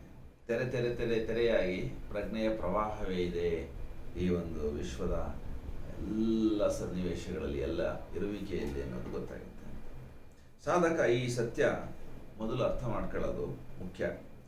ಆತ್ಮಜ್ಞಾನದತ್ತ ಅವನು ಸಾಗಿ ಹೋಗೋದಕ್ಕೆ ಪೂರ್ವದಲ್ಲಿ ಈ ಒಂದು ಮುನ್ನಡೆ ಅಥವಾ ಈ ಒಂದು ಮುನ್ನ ಜ್ಞಾನ ಅವನೊಳಗಡೆಗೆ ಇದ್ದಾಗ ಅಹಂಭಾವದ ಒಂದು ಸನ್ನಿವೇಶದಲ್ಲಿ, ಅಹಂಭಾವದ ಒಂದು ಸ್ಥಳದಲ್ಲಿ ನಿಜ ಜ್ಞಾನವನ್ನು ಅವನು ದೊರಕಿಸಿಕೊಳ್ಳೋದಕ್ಕೆ ಅದು ಸಹಾಯ ಮಾಡುತ್ತೆ. ದೈಹಿಕ, ಮಾನಸಿಕ, ಪ್ರಾಣಿಕ ಅಹಂಭಾವ ತೊರೆಯೋದಕ್ಕೂ ಕೂಡ ಅವುಗಳನ್ನು ನಾವು ಚೈತ್ಯೀಕರಣ ಮಾಡಿದಾಗ ಸಾಧ್ಯವಾಗುತ್ತೆ ಅಂತ. ಅವಾಗ ಏನಾಗುತ್ತೆ, ಒಳಗಿರ್ತಕ್ಕಂಥ ಜೀವ ಅಥವಾ ಚೈತ್ಯ ಪುರುಷ ಪರಾತ್ಪರನೊಡನೆ ನಿರಂತರ ಸಂಬಂಧ ಹೊಂದಿದ್ದಾನೆ ಅನ್ನೋದು ನಮಗೆ ಗೊತ್ತಾಗುತ್ತೆ. ಅದರ ಪರಿಣಾಮವಾಗಿ ಪರಮ ಸಂಕಲ್ಪಕ್ಕೆ ನಾವು ಸಮರ್ಪಣೆ ಮಾಡ್ಕೊಳ್ಳೋದಕ್ಕೆ ಸಾಧ್ಯವಾಗುತ್ತೆ. ಆ ಮನಸ್ಸಿನ, ಬುದ್ಧಿಯ, ಅಹಂಕಾರದ ಮಾತಿನಂತೆ ಜೀವನ ಮಾಡೋದು ತೀರಾ ಸಾಮಾನ್ಯವಾದ ಬದುಕು. ಆದರೆ ಚೈತ್ಯ ಪುರುಷನ ಒಂದು ಮುನ್ನಡೆಯಲ್ಲಿ ಚೈತ್ಯ ಪುರುಷನ ಮಾರ್ಗದರ್ಶನದಲ್ಲಿ ಕಾರ್ಯ ಮಾಡೋದು ಪೂರ್ಣ ಯೋಗ ಸಾಧನೆ ಒಳಗಡೆಗೆ ಅನಿವಾರ್ಯ. ಯಾಕೆ ಅಂತಂದರೆ ಆ ಚೈತ್ಯ ಪುರುಷನಿಗೆ ವಿಶ್ವ ಪುರುಷನ ಸಂಪರ್ಕ ನಿರಂತರವಾಗಿ ಇರ್ತದೆ ಅಂಥೇಳಿ. ಸೊ ಇದು ಆಗಬೇಕು ನಮಗೆ ಅಂತ ಅಂದರೆ ಸರ್ವದಲ್ಲಿ ಮತ್ತು ನನ್ನಲ್ಲಿ ಅನ್ನುವಂಥ ಭೇದ ಜ್ಞಾನ ಹೋಗಿ ಎಲ್ಲವೂ ಭಾವಲೀನವಾಗಿ ಒಂದೇ ಅನ್ನುವಂಥದ್ದು ಗೊತ್ತಾಗುತ್ತೆ. ಹಾಗಾಗಿ ಸರ್ವಭೂತ ಹಿತೇ ರಥ ಅಂತ ಏನು ಭಗವಾನ್ ಕೃಷ್ಣ ಹೇಳ್ತಾನೆ, ಅದು ನಮಗೆ ವಾಸ್ತವದಲ್ಲಿ ನಮ್ಮ ಜೀವನದೊಳಗಡೆಗೆ ಸತ್ಯವಾಗಿ ಅನುಭೂತಿಯಾಗಿ ಆಚರಣೆಗೆ ಬರಬೇಕಾಗತ್ತೆ. ಅವಾಗೇನಾಗುತ್ತೆ, ಜೀವನ ಒಂದು ವಿಶಾಲವಾದ ವಿಶ್ವಾತ್ಮಕತೆಯಿಂದ ಸರ್ವದೊಡನೆ ಒಂದಾಗುವಿಕೆಯಿಂದ ಕೂಡಿರ್ತದೆ. ನಾನು ನೀನು ಅನ್ನುವಂಥ ಭೇದ ಇರಲ್ಲ. ಬಸವಣ್ಣವರು ಹೇಳಿದಾಗೆ ಅಂತರಂಗ ಬಹಿರಂಗ ಏಕವಾಗಿ ಎಲ್ಲವೂ ನನ್ನೊಳಗಡೆಗೆ ನಾನೇ ಎಲ್ಲವೂ ಅನ್ನೋ ಹಾಗೆ ಪ್ರಜ್ಞೆ ನಮ್ಮೊಳಗಡೆಗೆ ಒಂದು ವೈಶಾಲ್ಯತೆಯನ್ನು ಮುಟ್ಟಿದಾಗ ವಿಶ್ವ ಮಾನವ ಅನ್ನುವಂಥ ಕಲ್ಪನೆ ಏನಿದೆ, ಭವ್ಯ ಮಾನವ ಅನ್ನುವಂಥದ್ದೊಂದು ಕಲ್ಪನೆ ಏನಿದೆ, ಆ ಒಂದು ಎತ್ತರ ಬಿತ್ತರಗಳಿಗೆ ಮಾನವನ ಒಂದು ವ್ಯಾಪ್ತಿ ವಿಸ್ತರಿಸ್ತದೆ. ಅವನು ಸರ್ವದೊಡನೆ ಒಂದಾಗಿರ್ತಾನೆ. ಹಾಗಾಗಿ ಸರ್ವಾತ್ಮಕತೆ, ವಿಶ್ವಾತ್ಮಕತೆ, ಜೀವನದ ವೈಶಾಲ್ಯತೆ ಅವನೊಳಗಡೆಗೆ ಕಾಣೋಕ್ಕೆ ಶುರುವಾಗುತ್ತೆ. ಆಧ್ಯಾತ್ಮಿಕ ಜೀವನದ ಆಧಾರಗಳೇ ಇವು. ಯಾವುದು? ಈ ಒಂದು ವಿಶ್ವಾತ್ಮಕತೆ ಮತ್ತು ಸರ್ವದೊಡನೆ ಒಂದಾಗುವಿಕೆ ಆಧ್ಯಾತ್ಮ ಜೀವನದ ಪ್ರಾರಂಭ. ಇದು ಆಧಾರದ ಭೂಮಿಕೆ ಅಂತ ಹೇಳಬೇಕಾದ್ರೂ ನಾವು ಹೇಳ್ಕೊಳ್ಬೋದು. ಹೀಗೆ ವಿಶ್ವಾತ್ಮಕತೆಯಲ್ಲಿ ಐಕ್ಯವಾದ ಜೀವ ಏನಿದೆ, ಸಾಧಕನ ಒಂದು ಬದುಕೇನಿದೆ, ಅಲ್ಲಿ ಸನಾತನ ಅಂದರೆ ಈ ಒಂದು ವಿಶ್ವದ ಆದಿಯ ಒಳಗಡೆಗೆ ಏನು ಸೃಷ್ಟಿ ವ್ಯಾಪಾರದ ಆದಿ ಒಳಗಡೆಗೆ ಒಂದು ಸಂಕಲ್ಪ ಭಗವಂತ ಮಾಡಿದ್ದ, ಆ ಸಂಕಲ್ಪವನ್ನೇ ಇಲ್ಲಿ ಈ ಸಾಧಕ ಕಾಣಕ್ಕೆ ಶುರು ಮಾಡ್ತಾನೆ. ಅದು ಸಾರ್ವಭೌಮವೂ ಸಮನ್ವಯವೂ ಸನಾತನವೂ ಆಗಿದೆ ಅನ್ನುವಂಥದ್ದು ಅವನಿಗೆ ನಿಧಾನವಾಗಿ ಅರಿವಿಗೆ ಬರೋಕ್ಕೆ ಶುರುವಾಗುತ್ತೆ. ಜೀವಿ ಮತ್ತು ಜೀವಿಯ ನಡುವಿನ ನಿಜ ಸಂಬಂಧದ ಅರಿವು ಅವನಿಗೆ ಆಗಕ್ಕೆ ಶುರುವಾಗುತ್ತೆ. ಏನು ಸಂಬಂಧ ಇದೆ ಒಂದು ಜೀವಕ್ಕೂ ಮತ್ತೊಂದು ಜೀವಕ್ಕೂ? ಒಬ್ಬ ಶರೀರದೊಳಗಡೆಗೆ ಕೆಲಸ ಮಾಡ್ತಾ ಇರ್ತಕ್ಕಂಥ ಚೈತ್ಯ ಪುರುಷನಿಗೂ ಇನ್ನೊಂದು, ಅದು ಮಾನವ ಶರೀರ ಇರಲಿ ಅಥವಾ ಯಾವುದೇ ಶರೀರ ಇರಲಿ, ಒಳಗಡೆ ಇರ್ತಕ್ಕಂಥ ಚೈತ್ಯ ಪುರುಷನಿಗೂ ಯಾವ ಥರ ಸಂಬಂಧ ಇದೆ, ವಿಶ್ವ ಪುರುಷನಿಗೂ ಚೈತ್ಯ ಪುರುಷನಿಗೂ ಯಾವ ಥರ ಸಂಬಂಧ ಇದೆ ಅನ್ನುವಂಥದ್ದು ಗೊತ್ತಾಗುತ್ತೆ. ಅದರ ಬಾಹ್ಯ ಸ್ವರೂಪ ನಮಗೆ ಮೂಲದಲ್ಲಿ ಮೊದಲು ಸ್ವಲ್ಪ ಸ್ವಲ್ಪ ಮಟ್ಟಿಗೆ ಅರಿವಾಗೋದಕ್ಕೆ ಶುರುವಾದಾಗ ಒಂದು ಗೊತ್ತಾಗುತ್ತೆ ಏನಂತ ಅಂದರೆ, ಸನಾತನ ಏಕೈಕ ದಿವ್ಯಶಕ್ತಿಯ ಚಲನೆಯೇ ಈ ವಿಶ್ವ ಅನ್ನೋದು ಗೊತ್ತಾಗುತ್ತೆ. ಸಮಸ್ತ ವಿಶ್ವದ ಚಲನೆ ಹಿಂದೆಗಡೆಗೆ ಅವನೇ ಕಾಣಕ್ಕೆ ಶುರುವಾಗುತ್ತೆ. ಆ ಶಕ್ತಿ ಮೂಲದಲ್ಲಿ ಅನಂತವೂ ದಿವ್ಯವೂ ಆಗಿರೋ ಕಾರಣಕ್ಕಾಗಿ ನಮಗೆ ಅದು ಗೋಚರವಾದಾಗ ಒಂದು ಬೆರಗು, ಒಂದು ಸೌಷಮ್ಯದ ಬೆಳಕು, ಒಂದು ಆನಂದ, ಒಂದು ಓಜಸ್ಸು, ತೇಜಸ್ಸಿನ ಅನುಭೂತಿ ಉಂಟಾಗುತ್ತೆ. ಬಹಿರಂಗದಲ್ಲಿ ಅದೇ ನಮಗೆ ಏನು ಕಾಣ್ತದೆ ಅಂದರೆ ಅಪ್ರಜ್ಞೆಯಿಂದ ಕೂಡಿದೆ, ಅಗ್ನವೂ ಆಗಿದೆ, ಭೌತಿಕವೂ ಪ್ರಾಣಿಕವೂ ಮಾನಸಿಕವೂ ಶಾಂತವೂ ಯಾವುದೇ ರೀತಿಯಲ್ಲಿ ಕಾಣ್ತಾ ಇದೆಯೋ ಅದು ನಮಗೆ ಅತ್ಯಂತ ಜಡ, ಅಚೇತನ, ಅರ್ಧಚೇತನ ಅಂತ ನಮಗೆ ಅನಿಸೋದು. ಅದು ಯಾಕೆ ಅಂತಂದರೆ ನಿರಂತರವಾಗಿ ಪರಮಾತ್ಮನ ದಿವ್ಯತೆಯನ್ನು ಪ್ರಕಟಿಸಲಿಕ್ಕಾಗಿ ತಾನು ಕಾರ್ಯದಲ್ಲಿ ತೊಡಗಿದೆ ಅನ್ನೋವಂಥದ್ದು ಅರಿವಾಗುತ್ತೆ ನಮಗೆ. ಅದಕ್ಕಾಗಿ ಜ್ಯೋತಿಯಾದರೂ ತಮೋ ಲೀಲೆಯಲ್ಲಿ ಜಡದ ಮುದ್ರೆಯಾದೆ ಅಂಥೇಳಿ ಮಹಾಕವಿ ಕುವೆಂಪು ಅದನ್ನು ಹೇಳ್ತಾರೆ. ಯಾವುದು ಜಡ ಅಂತ ಹೇಳ್ತೀವಿ ಅದನ್ನು ವಿಜ್ಞಾನ ಜಡ ಅಂತ ಒಪ್ಕೊಳ್ಳೋದಿಲ್ಲ. ಅದು ಚೈತನ್ಯದ ಒಂದು ನಿದ್ರಾಸ್ಥಿತಿ ಅಂತೇನು ವಿಜ್ಞಾನ ಹೇಳುತ್ತೆ, ಅದನ್ನೇ ಮಹರ್ಷಿ ಅರವಿಂದರು ಹೇಳ್ತಾರೆ. ಈಚೆ ಕಡೆಗೆ ಶಾಂತವಾಗಿ ಕಾಣ್ತದೆ, ಈಚೆ ಕಡೆಗೆ ಅಪ್ರಜ್ಞೆಯಿಂದ ಕೂಡಿದೆ ಅಂತ ಅನ್ನಿಸ್ತದೆ. ಆದರೆ ಗುಪ್ತವಾಗಿ ಸುಪ್ತವಾಗಿ ಪ್ರಜ್ಞೆಯ ತುರೀಯವಾದಂಥ ಒಂದು ಆ ವಿಶ್ವಪುರುಷನ ಸಂಪರ್ಕವೇ ಆ ಒಳಗಡೆಗೆ ಇರುತ್ತೆ ಅಂಥೇಳಿ. ಇದು ಈ ಒಂದು ಬಹಿರಂಗದ ಈ ಅಜ್ಞತೆಗೆ ಕಾರಣ ಅಥವಾ ಅಜ್ಞಾನ ಅಂತ ನಾವೇನು ಹೇಳ್ತೀವಿ, ಅದು ಯಾಕೆ ಬೇಕು ಅಂತಂದರೆ ಅದು ಸೃಷ್ಟಿ ವ್ಯಾಪಾರಕ್ಕಾಗಿ ಬೇಕಾಗಿದೆ.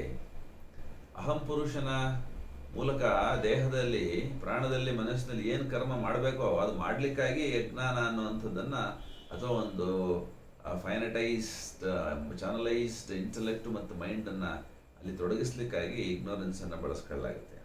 ಸೊ ಹಾಗಾಗಿ ಸೃಷ್ಟಿ ವ್ಯಾಪಾರಕ್ಕೆ ಇಗ್ನೋರೆನ್ಸ್ ಬೇಕು.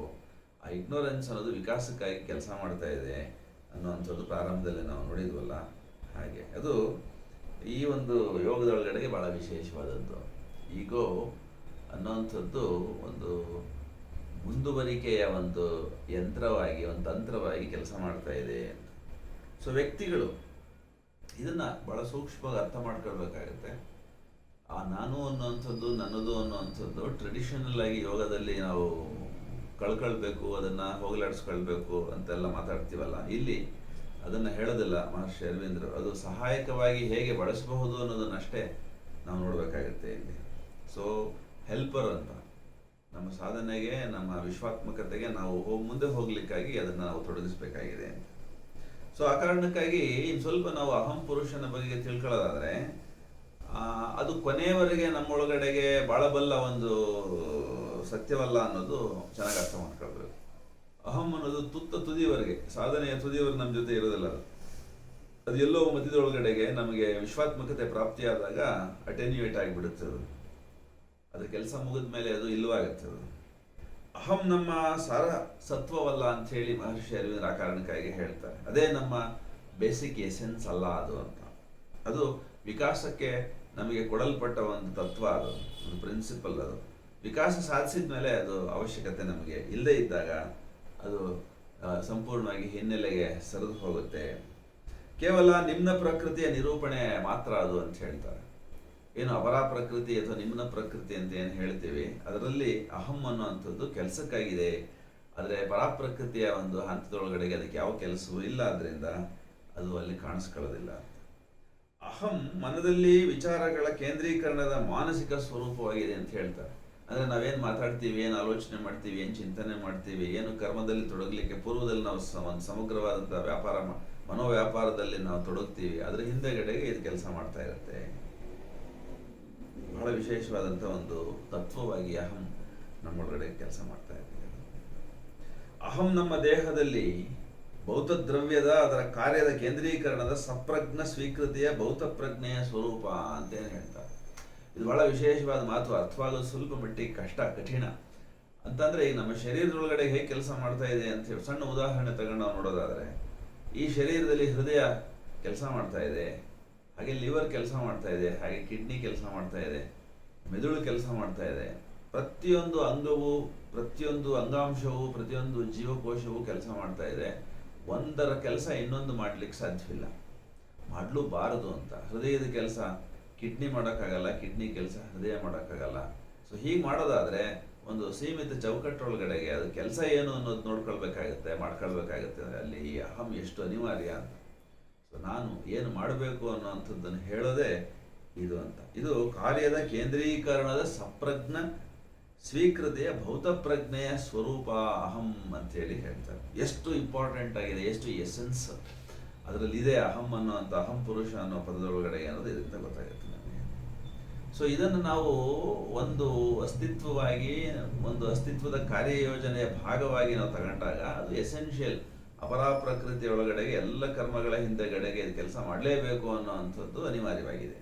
ಆದರೆ ಪರಾಪ್ರಕೃತಿಗೆ ಬಂದಾಗ ಈ ಒಂದು ಸಂಪೂರ್ಣ ಮೆಕ್ಯಾನಿಸಮು ಅಥವಾ ಒಂದು ಈ ದೇಹ ಅಥವಾ ಈ ಅಸ್ತಿತ್ವ ಒಳಗಡೆ ಇರ್ತಕ್ಕಂಥ ಪ್ರತಿಯೊಂದು ಭಾಗವು ಸಂಪೂರ್ಣವಾಗಿ ಚೈತ್ಯೀಕರಣವಾಗಿ, ಸ್ಪಿರಿಚುವಲೈಸ್ ಆಗಿ, ಸೂಪರ್ಮೆಂಟಲೈಸ್ ಆದಾಗ ಅದು ಬೇರೆಯೇ ಆಗುತ್ತೆ. ಅದು ಏನಾಗುತ್ತೆ ಅಂತಂದರೆ ಮಹಾ ಸಂಕಲ್ಪವೊಂದರ ಭಾಗವಾಗಿ ಕೆಲಸ ಮಾಡೋಕ್ಕೆ ಶುರುವಾಗುತ್ತೆ. ಸೊ ಅದು ಬಹಳ ವಿಶೇಷ. ಇದು ಎಲ್ಲ ಕರ್ಮದ ಹಿಂದೆಗಡೆಗೆ, ಎಲ್ಲರ ಕರ್ಮದ ಹಿಂದೆಗಡೆಗೆ, ಎಲ್ಲ ಪ್ರಕೃತಿ ವ್ಯಾಪಾರದ ಹಿಂದೆಗಡೆಗೆ ಮಹಾ ಸಂಕಲ್ಪವೊಂದು ಇದೆ ಅನ್ನೋದು ನಮಗೆ ಗೊತ್ತಾಗುತ್ತೆ. ವಿಶ್ವಾತ್ಮಕವಾದ ಶಕ್ತಿ ನಮ್ಮ ದೇಹ, ನಮ್ಮ ಮನ, ನಮ್ಮ ಅಹಂಭಾವಗಳ ಮೂಲಕ ತಾನೇ ಸಂಕಲ್ಪಿಸಿ ಕರ್ಮದಲ್ಲಿ ತೊಡಗಿದೆ ಅನ್ನುವಂಥದ್ದು ನಮಗೆ ವೇದ್ಯವಾದಾಗ ಅಬ್ಬಾ ಏನು ಅದ್ಭುತ ಅನ್ನಿಸ್ತದೆ. ಸೊ ಹಾಗಾಗಿ ಉದಾಹರಣೆ ನಾನು ಹೇಳೋದಾದರೆ, ಮಳೆ ಬರ್ತಾ ಇದೆ ಅಂತ ಅನ್ನೋದಾದರೆ ಈ ಜಾಗದಲ್ಲಿ ಆ ಮಳೆಗೆ ಕಾರಣವಾದಂತಹ ಮೋಡಗಳಿಗೆ ಕಾರಣವಾದಂತಹ ಸೂರ್ಯನ ಶಾಖ, ಆ ಒಂದು ಸೂರ್ಯನ ಶಾಖ ಸಮುದ್ರದ ಮೇಲೆ ಬಿದ್ದು ಸಮುದ್ರದ ನೀರನ್ನು ಆವಿಯಾಗಿಸಿದ್ದು, ಇಷ್ಟೆಲ್ಲ ಸಂಗತಿಗಳಿದಾವೆ. ಒಂದು ಭಾಗದಲ್ಲಿ ಮಳೆ ಬರಲಿಕ್ಕೆ ಅದರ ಹಿನ್ನೆಲೆಯಲ್ಲಿ ಇಷ್ಟು ಕಾರ್ಯ ನಡೆದಿರಬೇಕಾಗುತ್ತೆ ಅಂತ. ಎಷ್ಟು ದೂರದಲ್ಲಿ ಸೂರ್ಯನಿದ್ದು ಈ ಒಂದು ಸಮುದ್ರದ ನೀರನ್ನು ಎತ್ತಿ ಮೋಡವಾಗಿಸಿ ಅದನ್ನು ಗಾಳಿಯಿಂದ ಅದನ್ನು ಮತ್ತೊಂದು ಕಡೆಗೆ ತಲುಪಿಸಿ ಅಲ್ಲಿ ಸಾಂದ್ರೀಕರಿಸಿ ತಂಪು ಮಾಡಿ ಅದನ್ನು ಮಳೆಯನ್ನಾಗಿ ಮಾಡಬೇಕು ಅಂತಂದರೆ ಪ್ರಕೃತಿಯಲ್ಲಿ ಏನೆಲ್ಲ ಕಾರ್ಯಗಳು ಕರ್ಮಗಳು ನಡೀತಾ ಇದ್ದಾವೆ, ಅದರಿಂದಗಡೆಗೆ ಒಂದು ಮಹಾ ಮನಸ್ಸು, ಒಂದು ಮಹಾ ಸಂಕಲ್ಪ ಇಲ್ಲದೆ ಆ ಕರ್ಮ ನಡೆಯಲಿಕ್ಕೆ ಸಾಧ್ಯವೇ? ಸಣ್ಣ ಒಂದು ಉದಾಹರಣೆಯಲ್ಲಿ ನಾವು ಅದನ್ನು ನೋಡಿದಾಗ ಮಹಾ ಸಂಕಲ್ಪ ಒಂದು, ಮಹಾ ಮನಸ್ಸು ಒಂದು, ಋತ ಅಂತೇಳಿ ನಾವು ಪ್ರಾರಂಭದಲ್ಲಿ ಏನು ಹೇಳ್ಕೊಂಡ್ವಿ ಅದು ಇದ್ದೇ ಇದೆ ಅನ್ನೋದು ನಮ್ಗೆ ಗೊತ್ತಾಗುತ್ತೆ. ಸೊ ಮನುಕುಲದ ವಿಕಾಸ ಅಂತ ಅಂದರೆ ಇದೇನೆ, ಮನಸ್ಸಿನ ವಿಕಾಸ. ಮನಯೇವ ಮನುಷ್ಯಾಣ ಕಾರಣಂ ಬಂಧ ಮೋಕ್ಷಯೋ ಅಂತೇಳಿ ಏನು ನಮ್ಮ ಒಂದು ಪಂಚದಶಿ ಗ್ರಂಥದೊಳಗಡೆ ವಿದ್ಯಾರಣ್ಯ ಮುನಿಗಳು ಹೇಳ್ತಾರೆ. ಅದು ವಿಕಾಸವಾಗ್ತಾ ಆಗ್ತಾ ಆಗ್ತಾ ಆಗ್ತಾ ಮನುಕುಲದ ವಿಕಾಸ ಅನ್ನುವಂಥದ್ದನ್ನು ನಾವು ಏನು ಸಂಬೋಧಿಸ್ತೀವಿ, ವಿಕಾಸ ಕ್ರಮದಲ್ಲಿ ಹಳೆಯದೆಲ್ಲ ಹೋಗುತ್ತಾ ಹೊಸದೆಲ್ಲ ಬರೋ ಕಾಲ ಒಂದು ಬಂದಿದೆಯಾ ಅಂತ ಅಂದರೆ ಹೌದು ಅಂತ ಹೇಳಿ ಮಹರ್ಷಿ ಅರವಿಂದರು ಹೇಳ್ತಾರೆ. ಮುಂದೆ ಮಾನವನ ಒಂದು ರೂಪದೊಳಗಡೆಗೆ ದೇವಮಾನವರು ಬರುವಂಥವ್ರು ಇದ್ದಾರೆ ಅನ್ನೋದಾದರೆ ಹಳೆಯದರ ಜಾಗದಲ್ಲಿ ಹೊಸದೊಂದರ ಆಗಮನ ನಿರೀಕ್ಷಿಸಬಹುದು ಅಂತ ಹೇಳಿ ಮಹರ್ಷಿ ಅರವಿಂದರು ಊಹಿಸ್ತಾರೆ. ಯಾವುದೇ ಒಂದು ಊಹೆಗೆ ಅವರದೇ ಆದಂಥ ಒಂದು ಸ್ವಾನುಭವ ಸಿದ್ಧವಾದಂತಹ ದರ್ಶನ ಇರಬೇಕಾಗತ್ತೆ. ಅದೇ ಮಹರ್ಷಿ ಅರವಿಂದರ ಆ ದರ್ಶನ, ಅತಿಮಾನಸದ ಅವತರಣದ ದರ್ಶನ ಅಂತ ಹೇಳಿ ನಾವು ಭಾವಿಸ್ಬೋದು. ಆ ಒಂದು ಸಿದ್ಧಿಗೆ ಅಥವಾ ಒಂದು ದರ್ಶನಕ್ಕೆ ಅವರು ಮಾಡಿದ ಸಾಧನೆ ಏನು ಅಂತಂದರೆ, ನರಮಂಡಲದಲ್ಲಿ ಆಸೆ ಅನ್ನುವಂಥದ್ದು ಸಂಪೂರ್ಣವಾಗಿ ಇಲ್ಲವಾಗಬೇಕು. ಪಾಪ ಪುಣ್ಯಗಳ ಲೋಪ ಅಥವಾ ಲೇಪ ಆವಾಗ ಇಲ್ಲದಂಗಾಗುತ್ತೆ. ಆಗ ಈ ನರಮಂಡಲವೇ ಸಂಪೂರ್ಣವಾಗಿ ಒಂದು ವಿಶೇಷವಾದಂತಹ ಚಿನ್ಮಯದ ಪ್ರವಾಹಕ್ಕೆ ಅಣಿಯಾಗುತ್ತೆ. ಇದು ನರಮಂಡಲದಲ್ಲಿ ಆಸೆ ಮತ್ತು ಬಂಧನಗಳನ್ನು ಕಳಚಿಕೊಂಡ ರಜೋಗುಣದ ಪ್ರಾಣಿಕ ಆವೇಗವನ್ನು ನಾವು ಈ ಒಂದು ಸಂದರ್ಭದೊಳಗಡೆಗೆ ಇಲ್ಲವಾಗಿಸಬೇಕಾಗುತ್ತೆ. ಏನು ಆಸೆ ಅಂತ ಅಂದರೆ ಅದು ನಮ್ಮನ್ನು ಬಂಧಿಸ್ತದೆ. ಯಾಕೆ ಬಂಧಿಸ್ತದೆ ಅಂತಂದರೆ ರಜೋಗುಣದ ಪ್ರಾಣಿಕ ಆವೇಗ ಅದಾದ್ರಿಂದ ನರಮಂಡಲದಲ್ಲಿ ಒಂದು ಪ್ರಾಣದ ಸಂಚಲನೆ ಉಂಟಾಗ್ತಾ ಇದೆ, ಒಂದು ಆವೇಗ ಉಂಟಾಗ್ತಾ ಇದೆ, ಒಂದು ಫ್ಲೋ ಏರ್ಪಡ್ತಾ ಇದೆ ಅಂತ ಅಂದರೆ ಅದು ಆಸೆ ಅಂತ ಅನ್ನಿಸ್ಕೊಳ್ಳುತ್ತೆ.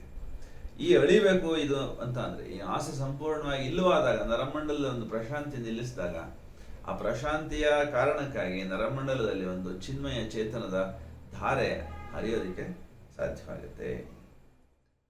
ಈ ಒಂದು ಸಾಧನೆ ಒಳಗಡೆಗೆ ಪೂರ್ಣಯೋಗ ಸಾಧನೆ ಒಳಗಿರುವಂಥವನು ಅಂಥದ್ದೊಂದು ಪ್ರಶಾಂತಿಯನ್ನು ನರಮಂಡಲದಲ್ಲಿ ಸಾಧಿಸಬೇಕು ಅಂತ ಅಂದರೆ ಅವನು ಮುಮುಕ್ಷವಾಗಿರ್ಬೇಕಾಗತ್ತೆ. ಸಾಂಪ್ರದಾಯಿಕ ಅರ್ಥದಲ್ಲಿ ರೂಢಿಗತ ಮನಸ್ತರಗಳಲ್ಲಿ ಅವನು ಬಂದಿ ಆಗದೇ ಇರಬೇಕಾಗುತ್ತೆ. ನಮ್ಮ ಮನಸ್ಸಿನೊಳಗಡೆ ಏನೋ ಒಂದು ಸಂಕಲ್ಪ ಮಾಡ್ತೀವಿ, ಏನೋ ಒಂದು ಆಸೆ ಪಡ್ತೀವಿ, ಡಿಸೈರ್ಸ್ ಅಂತ ಏನು ಹೇಳ್ತೀವಿ, ಆ ಜಾಗದಲ್ಲಿ ಆಸ್ಪಿರೇಷನ್ ಬರಬೇಕಾಗುತ್ತೆ, ಅಭೀಪ್ಸೆ ಬರಬೇಕಾಗುತ್ತೆ. ಸದ್ಗುಣಗಳು ಕೂಡ ಅವನಿಗೆ ಬಂಧನಗಳಾಗಿ ಇರ್ತದೆ. ಮುಮುಕ್ಷುಗೆ ಸದ್ಗುಣಗಳು ಕೂಡ ಬಂಧನಗಳಾಗದಾದರೆ ಅವುಗಳನ್ನು ಕೂಡ ನಾವು ಅಭೀಪ್ಸೆಯ ಹಂತದೊಳಗಡೆಗೆ ವಿಸರ್ಜನೆ ಮಾಡಬೇಕಾಗತ್ತೆ ಅಥವಾ ರೂಪಾಂತರಣ ಮಾಡಬೇಕಾಗುತ್ತೆ. ಆಸೆಯ ಜಾಗದಲ್ಲಿ ಅಭೀಪ್ಸೆ ಬರಬೇಕಾಗತ್ತೆ. ಅವಾಗ ನರಮಂಡಲದಲ್ಲಿ ಸಂಪೂರ್ಣವಾದ ಪ್ರಶಾಂತಿ ನಿಲ್ಲಿಸ್ತದೆ. ಆವಾಗ ಚಿನ್ಮಯದ ಧಾರೆ ಒಂದು ಒಳಗಡೆಗೆ ಇಳಿಯಲಿಕ್ಕೆ ಶುರುವಾಗುತ್ತೆ. ಸೊ ಅಲ್ಲಿಂದಾಚೆಗೆ ಮನುಷ್ಯತ್ವ ಮನೋವ್ಯಾಪಾರಗಳಿಗಿಂತ ಮಿಗಿಲಾದ ಒಂದು ಒಂದು ವಿದ್ಯಮಾನವಾಗಿ ನಮಗೆ ಕಾಣ್ತದೆ. ಒಬ್ಬ ಮನುಷ್ಯ ಅಂತ ಅಂದರೆ ಮನಸ್ಸಿನ ವ್ಯಾಪಾರಗಳಷ್ಟೇ ಅಂತ ಹೇಳಿ ಭಾವಿಸುವಂತಿಲ್ಲ. ಅದು ಇನ್ನು ಸ್ವಲ್ಪ ಮುಂದುವರೆದ ಚೇತನವಾಗಿ, ಮುಂದುವರೆದ ಕಾರ್ಯದ ಒಂದು ಕೇಂದ್ರವಾಗಿ ನಮಗೆ ಮನುಷ್ಯತ್ವ ಕಾಣಿಸ್ಕೊಳ್ಳೋಕೆ ಶುರುವಾಗುತ್ತೆ. ಸೊ ಮಾನವನಿಗಿಂತ ಆತ್ಮ ಮಿಗಿಲಾಗಿರೋದ್ರಿಂದಾಗಿ ಮನುಷ್ಯತ್ವ ಮೀರಿದ ನಂತರದಲ್ಲಿ ಮನುಷ್ಯತ್ವದ ವಿಸ್ತರಣೆಯಾಗಿ ಆತ್ಮದ ತತ್ವ ಒಂದು ಕೆಲಸ ಮಾಡ್ತಾ ಇದೆ, ಅದು ಮಿಗಿಲಾಗಿದೆ. ನಮ್ಮೆಲ್ಲ ಅಸ್ತಿತ್ವದ ಉಪಕರಣದ ಹಿಂದೆಗಡೆ ಕೆಲಸ ಮಾಡ್ತಾ ಇದೆ. ಅದು ಅತ್ಯಂತ ಉನ್ನತವಾದ ತತ್ವ, ಆತ್ಮತತ್ವ ಅನ್ನೋಂಥದ್ದು. ಅದರ ಒಂದು ಎಸೆನ್ಸು ಅಥವಾ ಅದರ ಒಂದು ವ್ಯಾಪ್ತಿಗೆ ನಾವು ಬಂದ್ಬಿಟ್ಟಾಗ ಏನಾಗುತ್ತೆ, ಪರಮ ಸತ್ಯದ ಒಂದು ಅನುಭೂತಿ ಉಂಟಾಗುತ್ತೆ. ಅದರ ಒಂದು ರಿಸಲ್ಟ್ ಆಗಿ, ಫಲವಾಗಿ ಪ್ರೇಮ ಅನ್ನುವಂಥದ್ದು ನಮ್ಮೆಲ್ಲ ಕರ್ಮಗಳ ಹಿಂದೆಗಡೆಗೆ ಆತ್ಮ ಅನ್ನುವಂಥದ್ದು ಕಾರ್ಯಾಚರಣೆ ಮಾಡ್ತಾ ಇದೆ ಅನ್ನುವಂಥದ್ದು ನಮಗೆ ನೇರವಾಗಿ ಅನುಸಂಧಾನ ಮಾಡ್ತಕ್ಕಂಥ ಸಾಧ್ಯತೆ ಬಂದಾಗ ಆತ್ಮದ ಭಾವ ಸಹಜವಾಗಿ ನಮ್ಮೆಲ್ಲ ಕರ್ಮಗಳಲ್ಲಿ, ನಮ್ಮೆಲ್ಲ ಚಲನೆಗಳಲ್ಲಿ ಉಂಟಾಗುತ್ತೆ. ಅಂದರೆ ಪ್ರಾಣದ ಕರ್ಮ ಹೋಗಿ ಜ್ಞಾನದ ಕರ್ಮ ಹೋಗಿ ಪ್ರೇಮದ ಕರ್ಮವಾಗಿ ಆ ಒಂದು ಸಾಧಕನ ಎಲ್ಲ ಚಲನೆಗಳು ಕಾಣಿಸೋದಕ್ಕೆ ಶುರುವಾಗುತ್ತೆ. ಎಲ್ಲ ಕರ್ಮಗಳು ಪ್ರೇಮದ ಕರ್ಮಗಳಾಗಿ ರೂಪಾಂತರವಾಗ್ತವೆ. ಅವನು ಏನೇ ಆಗಿರಲಿ, ಅವನು ಮುನಿಯಾಗಿರಲಿ, ಯೋಧನಾಗಿರಲಿ, ಅವನು ಭೋಕ್ತೃವಾಗಿರಲಿ, ಕರ್ಮಯೋಗಿ ಆಗಿರಲಿ, ಸೇವಕನಾಗಿರಲಿ, ಅಥವಾ ಎಲ್ಲದರ ಮಿಶ್ರಣವಾಗಿರಲಿ, ಪ್ರೇಮವೇ ಅಲ್ಲಿ ಪಿತಾಮಹನಾಗಿ ಅವನ ಎಲ್ಲ ಚಲನೆಗಳ ಹಿಂದೆಗಡೆ ಇರೋವಂಥದ್ದು ಸಾಧ್ಯವಾಗುತ್ತೆ. ಅಂಥವನು ಮಾತ್ರವೇ ದಿವ್ಯ ಸತ್ಯವನ್ನು ಕಾಣಬಲ್ಲ, ದಿವ್ಯ ಸತ್ಯವನ್ನು ವಿವರಿಸಬಲ್ಲ, ದರ್ಶಿಸಬಲ್ಲ. ಅವನ ಸನ್ನಿಧಿ ಒಳಗಿರೋರಿಗೂ ಕೂಡ ಅಂಥದ್ದು ದಿವ್ಯತೆ, ಭವ್ಯತೆ, ಒಂದು ಪ್ರೀತಿಯ ಒಂದು ಅನುಭೂತಿ ಸಾನ್ನಿಧ್ಯಕ್ಕೆ ಬರುತ್ತೆ ಅಥವಾ ಅನುಭವಕ್ಕೆ ಸಿಕ್ಕುತ್ತೆ ಅನ್ನೋವಂಥದ್ದು ಬಹಳ ವಿಶೇಷ. ಅದಕ್ಕೆ ವರ್ಣನೆಗೆ ಸಿಲುಕಿದ ಅನಂತತೆಯ ಸಿದ್ಧಿ ಅಂತ ಹೇಳಿ ಹೇಳ್ತಾರೆ. ಅನಂತತೆಯನ್ನ ಈ ಶಾಂತತೆ ಒಳಗಡೆಗೆ ಸಿದ್ಧಿಸಿಕೊಂಡ ಮಾನವ ಅಂಥವನು ನಮ್ಮ ಸನ್ನಿಧಿ ಒಳಗಡೆ ಬಂದಾಗ, ಅಂಥವನ ಸನ್ನಿಧಿಗೆ ನಾವು ಹೋದಾಗ ವರ್ಣನೆಗೆ ಒಂದು ವಿಶೇಷವಾದಂತಹ ಅವರ್ಣನೀಯವಾದ ಆನಂದ ಸಿಗುತ್ತೆ. ನಿಮ್ನ ಪ್ರಕೃತಿ ಒಳಗಡೆಗೆ ನಾವು ಸಾಧಿಸಬಹುದಾದ ಪರಮಾವಧಿ ಸಾರ್ಥಕತೆ ಅದು. ಮಾನವ ಚೇತನ ಒಂದು ತನ್ನ ಸೀಮೆಗಳನ್ನೆಲ್ಲ ದಾಟಿ, ಮಿತಿಗಳನ್ನೆಲ್ಲ ದಾಟಿ ಹೊಂದಲೇಬೇಕಾದಂಥ ಒಂದು ಅವಸ್ಥೆ ಅದು. ನಿಮ್ನ ಪ್ರಕೃತಿಯ ಹಿಡಿತದಿಂದ ಪಾರಾಗುವಂಥದ್ದು, ಲೋಯರ್ ನೇಚರಿಂದ ಪಾರಾಗುವಂಥದ್ದು, ಆಸೆಗಳ ಜಾಗದಲ್ಲಿ ಅಭೀಪ್ಸೆಯನ್ನು ಇಟ್ಕೊಳ್ಳೋವಂಥದ್ದು. ಅಂಥದ್ದೊಂದು ಬಂದಾಗ ನೋಡಿ, ಇಂಥದ್ದೊಂದು ಪರಮ ಸಾರ್ಥಕತೆ ನಮಗೆ ಪ್ರಾಪ್ತವಾಗುತ್ತೆ. ಸೀಮಾತೀತ ಜೀವ ಯಾವುದೇ ನಿರ್ಬಂಧವಿಲ್ಲದೆ ಬದುಕುವಂಥದ್ದು ಕರ್ಮಯೋಗದ ಅತ್ಯುನ್ನತವಾದ ಸಿದ್ಧಿ, ಶಿಖರಪ್ರಾಯವಾದಂತಹ ಸಿದ್ಧಿ ಮನುಷ್ಯನ ಒಂದು ಬದುಕಿನೊಳಗಡೆಗೆ ಸಾಧ್ಯವಾಗುತ್ತೆ ಅಂತೇಳಿ. ಅಂಥವ್ರನ್ನ ಬೇಕಾದಷ್ಟು ಜನ ನಾವು ನೋಡ್ತೀವಿ. ನಾವು ಯಾವುದೇ ನಿರ್ಬಂಧವಿಲ್ಲದೆ, ಯಾವುದೇ ಸೀಮೆಗಳಿಲ್ಲದೆ, ಚೌಕಟ್ಟುಗಳಿಲ್ಲದೆ ಬದುಕ್ತಕ್ಕಂಥವ್ರು ಬೇಕಾದಷ್ಟು ಜನ ನಮಗೆ ಸಿಗ್ತಾರೆ. ಜಾತಿ ಮತ ಪಂಥಗಳ ಕಾಲ ದೇಶಗಳ ಆಚೆ ಕಡೆಗೆ ತುಯ್ದು ಹೋಗಿ ವಿಶ್ವದ ಸಂಪೂರ್ಣ ಸಾಧನೆಗಾಗಿ ಪ್ರೇಮದ ಒಂದು ಹಿನ್ನೆಲೆಯಲ್ಲಿ ಇಟ್ಕೊಂಡು ಮಾನವನ ಅಂತರಂಗದಲ್ಲಿ ಪ್ರೇಮವೇ ಪ್ರಧಾನ ಒಂದು ಸ್ಥಾಯಿ ಭಾವವಾಗಿ ಬದುಕಿದಾಗ ಇಂಥದ್ದೊಂದು ಸಾರ್ಥಕವಾದಂತಹ ನಿರ್ಬಂಧವಿಲ್ಲದ ಕರ್ಮಗಳಲ್ಲಿ ತೊಡಗತಕ್ಕಂಥ ಸಾಧ್ಯತೆಯೊಂದು ಗೋಚರಿಸ್ತದೆ. ಅವನೇನು ಸಂಕಲ್ಪ ಮಾಡಿದ್ರು ಎಲ್ಲರೂ ಸಹಕರಿಸ್ತಾರೆ. ಅವನೇನು ಮಾಡಿದ್ರು ಎಲ್ರಿಗೂ ಸಂತೋಷ ಆಗುತ್ತೆ, ಆನಂದ ಆಗುತ್ತೆ. ಯಾಕೆ ಅಂತಂದರೆ ಅವನ ಒಳಗಡೆಗೆ ಪ್ರೇಮ ಅನ್ನುವಂಥದ್ದು, ಆತ್ಮ ಅನ್ನೋ ಭಾವ, ವಿಶ್ವಾತ್ಮಕತೆ ಅನ್ನುವಂಥದ್ದು ಒಂದು ವಿಸ್ತಾರವಾದಂತಹ ವಿಪುಲವಾದಂತಹ ಒಂದು ತತ್ವವಾಗಿ ಅವನು ಇಡೀ ಅಸ್ತಿತ್ವ ನಮಗೆ ಗೋಚರಿಸಕ್ಕೆ ಶುರುವಾಗುತ್ತೆ. ಅವಾಗ ಪರಾತ್ಪರನ ಅವನ ತಾಳ ಲಯಗಳು, ಅವನ ಉಸಿರು, ಅವನ ಉಚ್ಛ್ವಾಸ ನಿಶ್ವಾಸ ಕೂಡ ಪ್ರೇಮವೇ ಆಗಿರೋದ್ರಿಂದಾಗಿ ಅವನ ಕರ್ಮಗಳು, ಅವನ ಚಲನಗಳೆಲ್ಲವೂ ಕೂಡ ಪರಾತ್ಪರನ ತಾಳ ಲಯಗಳು ಅಂತ ಅನ್ನಿಸ್ತದೆ. ಪರಾತ್ಪರನೇ ಉಸಿರಾಡ್ತಿದ್ದಾನೇನೋ, ಉಚ್ಛ್ವಾಸ ನಿಶ್ವಾಸದಲ್ಲಿ ಭಗವಂತನೇ ಇದ್ದಾನೇನೋ ಅನ್ನೋ ಹಾಗೆ ಗೋಚರಾಗುತ್ತೆ. ಸೊ ಅಂಥದ್ದೊಂದು ಎತ್ತರದ ಬಿತ್ತರದ ಅವಸ್ಥೆ ಈ ಪೂರ್ಣಯೋಗನ ಸಾಧನೆ ಒಳಗಡೆಗೆ, ಪೂರ್ಣಯೋಗದ ಸಾಧಕನ ಒಳಗಡೆಗೆ ಸಂಭವಿಸಿದಾಗ ಎಲ್ಲ ಕರ್ಮಗಳನ್ನು ಪರಾತ್ಪರನ ಪರಮ ಸಂಕಲ್ಪಕ್ಕೆ ಸಮರ್ಪಿಸಿ ನಡೆಸ್ತಾ ಇರುವಂಥದ್ದು ಅಥವಾ ನಡೀತಾ ಇರುವಂಥದ್ದು ವೇದ್ಯವಾಗುತ್ತೆ. ಅದು ಕರ್ಮಯೋಗದ, ಮಹರ್ಷಿ ಅರವಿಂದರ ಕರ್ಮಯೋಗದ ಸಾರ ಸರ್ವಸ್ವವಾಗಿದೆ. ತನ್ನ ಸ್ವರೂಪದ ಜ್ಞಾನವಿಲ್ಲದ ಸಾಮಾನ್ಯ ಮನಸ್ಸಿಗೆ ಅಹಂ ಪುರುಷನ ಬದಲು ಆಳವಾದ ಬೇರೆ ಸತ್ವ ಇರಬಹುದು ಎಂಬುದರ ಕಲ್ಪನೆ ಇರುವುದಿಲ್ಲ. ಸಾಮಾನ್ಯ ಮಾನವನನ್ನು ನೋಡಿದಾಗ, ಒಬ್ಬ ಮಹಾ ಪೂರ್ಣಯೋಗಿಯ ಜೊತೆಗೆ ಅವನನ್ನು ಹೋಲಿಸಿ ನೋಡಿದಾಗ ಆಗುವಂಥದ್ದು, ಅವನಿಗೂ ಇವನಿಗೂ ಏನು ಅಂತರ ಅಂತ ಅಂದರೆ, ಇವನು ಎಲ್ಲ ಕರ್ಮಗಳನ್ನು ನಾನೇ ಮಾಡ್ತಾ ಇದ್ದೇನೆ ಅನ್ನೋವಂಥದ್ದೊಂದು ಅಜ್ಞಾನದೊಳಗಡೆಗೆ, ಸೀಮಿತ ಚೌಕಟ್ಟೊಳಗಡೆಗೆ ಎಲ್ಲ ಕರ್ಮಗಳು ನಡೀತಾ ಇರ್ತದೆ. ಆದರೆ ಮಹಾ ಪೂರ್ಣಯೋಗಿಯ ಒಂದು ಕರ್ಮದೊಳಗಡೆಗೆ ಪರಮ ಪುರುಷನ ಸಂಕಲ್ಪವೇ, ಪರಮ ಸಂಕಲ್ಪವೇ ಕಾರ್ಯಾಚರಣೆ ಮಾಡ್ತಾ ಇದೆ ಅನ್ನುವಂಥದ್ದು ನಮಗೆ ನೋಡ್ತಿದ್ದಂಗೆ ಗೊತ್ತಾಗುತ್ತೆ. ಮಹರ್ಷಿ ಅರವಿಂದರು ನೋಡಿದಾಗ ಹಾಗನ್ನಿಸ್ತದೆ. ಅಹಂ ಪುರುಷ ಕೊನೆಯವರೆಗೆ ಬಾಳಬಲ್ಲ ಸತ್ಯವಲ್ಲ ಅಂತ ಹೇಳಿ ಮಹರ್ಷಿ ಅರವಿಂದರು ಮೊದಲೇ ಹೇಳ್ತಾರೆ. ಆದರೆ ಅವನೇನು ಹಂಗಾದ್ರೆ ಅಂದರೆ, ಪ್ರಕೃತಿಯಲ್ಲಿ ಅಸ್ವತಂತ್ರನಾಗಿ ಕೆಲಸ ಮಾಡ್ತಕ್ಕಂಥ ಅಂಶ ಮಾತ್ರನಾಗಿದ್ದಾನೆ. ಆದ್ದರಿಂದ ಪೂರ್ಣಯೋಗದ ಸಾಧಕ ಆಳದಲ್ಲಿ ಪ್ರಶಾಂತನಾಗಿರುವಂಥದ್ದನ್ನು ಅಭ್ಯಾಸ ಮಾಡಬೇಕು. ಬಾಹ್ಯದ ಈ ಒಂದು ಚೌಕಟ್ಟಿನಿಂದ ಹಿಂದಕ್ಕೆ ಸರಿದು ಸಾಕ್ಷಿ ಭಾವವನ್ನು ತಂದುಕೊಳ್ಬೇಕಾಗತ್ತೆ. ಪ್ರಕೃತಿಯ ವ್ಯಾಪಾರಗಳಲ್ಲಿ ತನ್ಮಯನಾಗಿ ತನ್ನ ಸ್ವರೂಪದ ಅರಿವನ್ನು ಮರೆಯದೇ ಇರಬೇಕಾಗತ್ತೆ. ಪ್ರಶಾಂತನಾಗಿ ಪ್ರಕೃತಿಯ ಒಂದು ನಿಷ್ಕ್ರಿಯ ಆತ್ಮನ ಅರಿವು ಅಂಥೇಳಿ ಸದಾಕಾಲ ಅವನೊಳಗಡೆ ಒಂದು ಜಾಗೃತವಾಗಿರಬೇಕಾಗುತ್ತೆ. ಸಾಕ್ಷಿ ಪುರುಷ ಅಂಥೇಳಿ ಎಲ್ಲಕ್ಕೂ ಸಾಕ್ಷಿಯಾಗಿರೋವಂಥದ್ದು, ಶರೀರದಲ್ಲಿ ಸಾಕ್ಷಿಯಾಗಿ ಏನೆಲ್ಲ ನಡೀತಾ ಇದೆ ಅದನ್ನು ನೋಡ್ತಾ ಇದ್ದೀನಿ ನಾನು ಅನ್ನೋ ಹಾಗೆ ಒಂದು ಅವಸ್ಥೆಯನ್ನು, ಒಂದು ಎಚ್ಚರದ ಅರಿವಿನ ಅವಸ್ಥೆಯನ್ನು ತಲುಪಬೇಕಾಗುತ್ತೆ. ಅಂಥ ಸಂದರ್ಭದೊಳಗಡೆಗೆ ಭವಿಷ್ಯದ ಮತ್ತು ಪೂರ್ವದ ಜ್ಞಾನ, ಸರ್ವಜ್ಞತೆ ಅಂತ ಹೇಳಬೇಕಾದ್ರೆ ನಾವು ಹೇಳ್ಬೋದು. ಈ ಸೃಷ್ಟಿ ವ್ಯಾಪಾರದ ಹಿನ್ನೆಲೆ ಏನು, ಮುನ್ನೆಲೆ ಏನು ಅನ್ನೋಂಥದ್ದು ಗೋಚರವಾಗುತ್ತೆ. ಅದು ಪರಮ ಸಂಕಲ್ಪದ ಒಂದು ಅನುಭೂತಿ ಅಂತ ನಾವು ತಿಳ್ಕೊಳ್ಬೋದು. ಏನು ನಡೀತಾ ಇದೆ ಈ ಜಗತ್ತಿನೊಳಗಡೆಗೆ, ಯಾಕೆ ನಡೀತಾ ಇದೆ ಅನ್ನೋದು ವೇದ್ಯವಾಗುತ್ತೆ. ಸಂಕಲ್ಪವು ಸೂರ್ಯನಿಂದ ಪ್ರಕಾಶವು ಹೊರಬರುವಂತೆ ಪ್ರತಿ ಕ್ಷಣ ಹೊರಗೆ ಬರೋಕ್ಕೆ ಶುರುವಾಗುತ್ತೆ. ಸೂರ್ಯನಿಂದ ಹೇಗೆ ಬೆಳಕು ಮತ್ತು ಶಾಖ ನಿರಂತರವಾಗಿ ಈಚೆ ಕಡೆಗೆ ಚಿಮ್ತಾ ಇದಾವೋ ಹಾಗೆ ಈ ಅಸ್ತಿತ್ವದೊಳಗಡೆಗೆ ಒಂದು ಗಿಡದಲ್ಲಿ ಒಂದು ಹೂವು ಹೇಗೆ ಈಚೆ ಕಡೆಗೆ ಬರುತ್ತೋ, ಹಣ್ಣೊಳಗಡೆಗೆ ಹೇಗೆ ಒಂದು ಬಣ್ಣ ಈಚೆ ಕಡೆಗೆ, ವಾಸನೆ ಈಚೆ ಕಡೆಗೆ ಬರುತ್ತೋ ಹಾಗೆ ಈ ಅಸ್ತಿತ್ವದೊಳಗಡೆಗೆ ಏನು ನಡಿಬೇಕು ಅನ್ನುವಂಥದ್ದು ಸಂಕಲ್ಪ ಈಚೆ ಕಡೆಗೆ ಬರೋಕ್ಕೆ ಶುರುವಾಗುತ್ತೆ. ಸಹಜವಾಗಿ ಅಸ್ತಿತ್ವದ ಎಲ್ಲ ಕಡೆಯಿಂದ ಆ ಒಂದು ವಿಶ್ವಪುರುಷನ ಸಂಕಲ್ಪವೇ ಮೈತಾಳಿ ರೂಪ ಪಡಿತಾ ಹೋಗುತ್ತೆ. ಅಲ್ಲಿ ನೀವೇನು ನೋಡಿದ್ರು ಆನಂದ ಆಗೋದು ಅದೇ ಕಾರಣಕ್ಕಾಗಿ. ಒಂದು ಗಿಡ ನೋಡಿದ್ರೆ, ಒಂದು ಸೂರ್ಯೋದಯ, ಒಂದು ಚಂದ್ರೋದಯ ನೋಡಿದ್ರೆ ನಮ್ಗೆ ಆನಂದ ಆಗುತ್ತೆ. ಯಾಕೆ ಅಂತಂದರೆ ಅದು ವಿಶ್ವಪುರುಷನ ಸಂಕಲ್ಪವಾಗಿದೆ. ಅಲ್ಲಿ ದೇವನ ಶಾಂತಿ, ದೇವನ ಜ್ಯೋತಿ ಶಕ್ತಿಗಳು ಸಹಜವಾಗಿ ಅಂತರ್ಯಾಮಿಯಾಗಿ ಎಲ್ಲ ಕಡೆ ವ್ಯಾಪಿಸ್ತಾ ಇರೋವಂಥದ್ದೊಂದು ನಮಗೆ ಗೋಚರವಾಗುತ್ತೆ. ಅದಕ್ಕಾಗಿ ಉಚ್ಚ ಅತ್ಯಂತ ಎತ್ತರದ ತಾದಾತ್ಮ ಜ್ಞಾನ ನಮಗೆ ಬೇಕಾಗತ್ತೆ. ಸಂಕಲ್ಪದ ರೂಪದಲ್ಲಿ ಅದು ಪ್ರಕಟವಾಗ್ಬೋದು ಎಷ್ಟೋ ಸಾರಿ.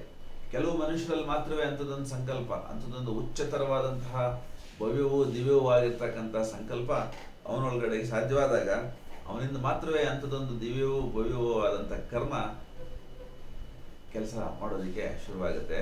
ಆ ವಿಶ್ವಪುರುಷನ ಯಂತ್ರವಾಗಿ ಆ ಶರೀರದೊಳಗಡೆಗೆ ಅದು ಸಂಭವಿಸ್ತದೆ ಅಂಥೇಳಿ.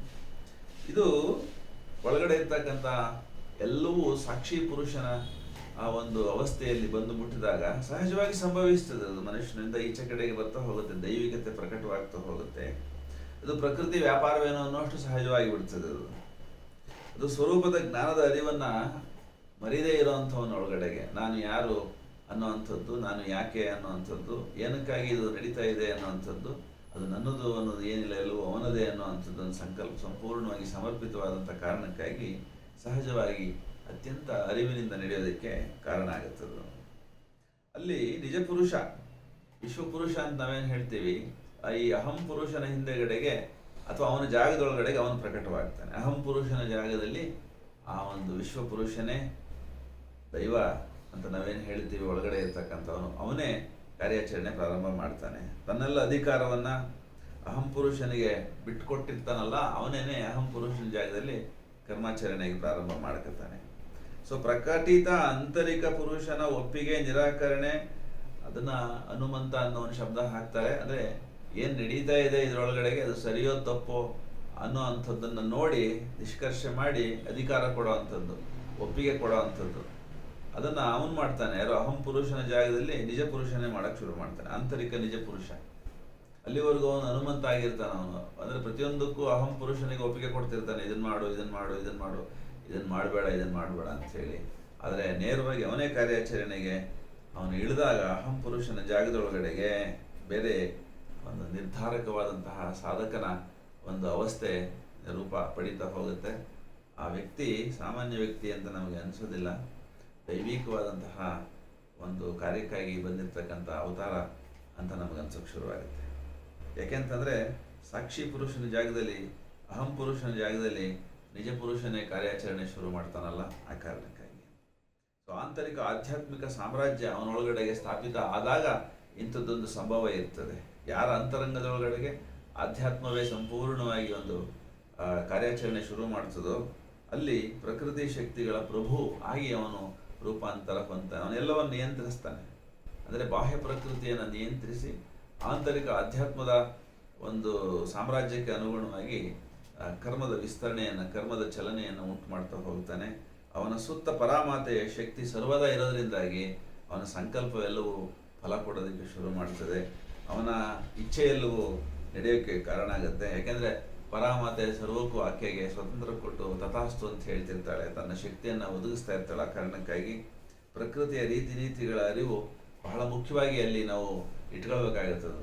ಪರಾಮಾತೆ ನಮ್ಮೊಂದಿಗೆ ಸಂಪೂರ್ಣವಾಗಿ ಒಂದು ಶಕ್ತಿಯನ್ನು ಕೊಡ್ತಾ ಇದ್ದಾಳೆ ಅಂತ ಹೇಳಿದ್ರೆ ಹೇಗಾದ್ರೆ ಹಾಗೆ ವಿನಿಯೋಗಿಸೋದಕ್ಕೆ ಇಲ್ಲ, ನಿಬಂಧನೆ ಇರ್ತದೆ. ಅದೇನಂತ ಅಂತಂದರೆ ಪ್ರಕೃತಿಯ ನಿಯಮಗಳನ್ನು ಅದು ಪರಮೇಶ್ವರನ ಇಚ್ಛೆ ಅಂತ ಹೇಳಿ ಭಾವಿಸಿ ನಾವು ಮಂದಿಸಿ ಗೌರವಿಸಬೇಕಾಗತ್ತೆ. ಪರಾಶಕ್ತಿ ಇದೆ, ಸರ್ವದ ನನ್ನ ಕೈ ಸಾರಿದೆ ಅಂತ ಹೇಳಿ ಅದನ್ನು ಹೇಗೋ ವಿನಿಯೋಗ ಮಾಡೋದಕ್ಕೆ ಅವಕಾಶ ಇರೋದಿಲ್ಲ. ಯಾಕೆಂತಂದರೆ ಅಹಂ ಸಂಪೂರ್ಣವಾಗಿ ಹಿನ್ನೆಲೆಗೆ ಸರಿದು ಹೋಗಿರ್ತದಲ್ಲಿ. ಸೊ ಉಚ್ಚ ತಾದಾತ್ಮ ಜ್ಞಾನ ಬರುವುದರ ಪೂರ್ವದಲ್ಲಿ ಪರಮ ಸಂಕಲ್ಪ ದೇವಪ್ರೇರಿತ ಕಾರ್ಯಗಳ ರೂಪದಲ್ಲಿ ಪ್ರಕಟವಾಗುತ್ತೆ. ಅಂದರೆ ಆ ತಾದಾತ್ಮ ಜ್ಞಾನ ತತ್ ಪ್ಲಸ್ ಆತ್ಮವೇ ನೇರವಾಗಿ ಕಾರ್ಯಾಚರಣೆ ಮಾಡ್ತಾ ಇರುವಾಗ ಪರಮ ಸಂಕಲ್ಪವೇ ಈಡೇರ್ತಾ ಇರ್ತದೆ. ಬಿಟ್ರೆ ಅಹಂಪೂರಿತ ಅಹಂ ಪುರುಷನ ಸಂಕಲ್ಪಗಳೇನು ಇರೋದಿಲ್ಲ. ಕಾರಣಕ್ಕಾಗಿ ಪ್ರಕಟವಾಗುವುದೆಲ್ಲವೂ ದಿವ್ಯವಾದಂಥ ಸಂಕಲ್ಪದಿಂದನೇ ಪ್ರದೀಪ್ತವಾದ ಗ್ರಹಿಕೆಯ ಜ್ಞಾನ ರೂಪದಲ್ಲಿಯೇ ಎಲ್ಲವೂ ನಮಗೆ ಕಾಣೋದಕ್ಕೆ ಶುರುವಾಗುತ್ತೆ. ಅದು ನಮ್ಮ ಸತ್ವದ ಯಾವ ಭಾಗದಲ್ಲಿ ಬೇಕಾದರೂ ಮೈದೋರಬಹುದು. ಅದು ಸೌಂದರ್ಯವಾಗಬಹುದು, ಅದು ಆನಂದವಾಗಬಹುದು, ಅದು ಚಿಚ್ಚಕ್ತಿ ಆಗಬಹುದು, ಭೌತಿಕವಾಗಿ, ಮಾನಸಿಕವಾಗಿ, ಪ್ರಾಣಿಕವಾಗಿ ಯಾವ ಥರ ರೂಪದಲ್ಲಿ ಬೇಕಾದರೂ ಮ್ಯಾನಿಫೆಸ್ಟ್ ಆಗ್ಬೋದು, ಪ್ರಕಟವಾಗ್ಬೋದು ಅಂಥೇಳಿ. ಸೊ ಅಂಥದ್ದೊಂದು ಮುಕ್ತ ಅವಸ್ಥೆಯ ಒಂದು ಇರುವಿಕೆ, ಅರಿಯುವಿಕೆ ಬಂದಾಗ ಏನಾಗುತ್ತೆ ಅನ್ನೋದನ್ನು ಒಂದಷ್ಟು ಪಾಯಿಂಟ್ಗಳಲ್ಲಿ ನಾವು ಹೇಳ್ತಾ ಹೋಗ್ಬೋದು. ಸತ್ಯದ ವೈಯಕ್ತೀಕೃತ ಪರ್ಸನಲೈಸ್ಡ್ ಪ್ರಾಕೃತಿಕ ಪ್ರಕಟಣೆಗಳಾಗಿರ್ತದೆ. ಒಬ್ಬ ನಿರ್ದಿಷ್ಟವಾದ ಮಾನವ ಚೇತನದೊಳಗಡೆಗೆ ನಿರ್ದಿಷ್ಟವಾದ ತತ್ವಗಳನ್ನು ಪ್ರಕಟಿಸಲಿಕ್ಕಾಗಿ ಆ ಒಂದು ದೇಹವನ್ನು, ಅಸ್ತಿತ್ವವನ್ನು ಆ ಪರಾಶಕ್ತಿ ಬಳಸ್ಕೊಳ್ಳುತ್ತೆ.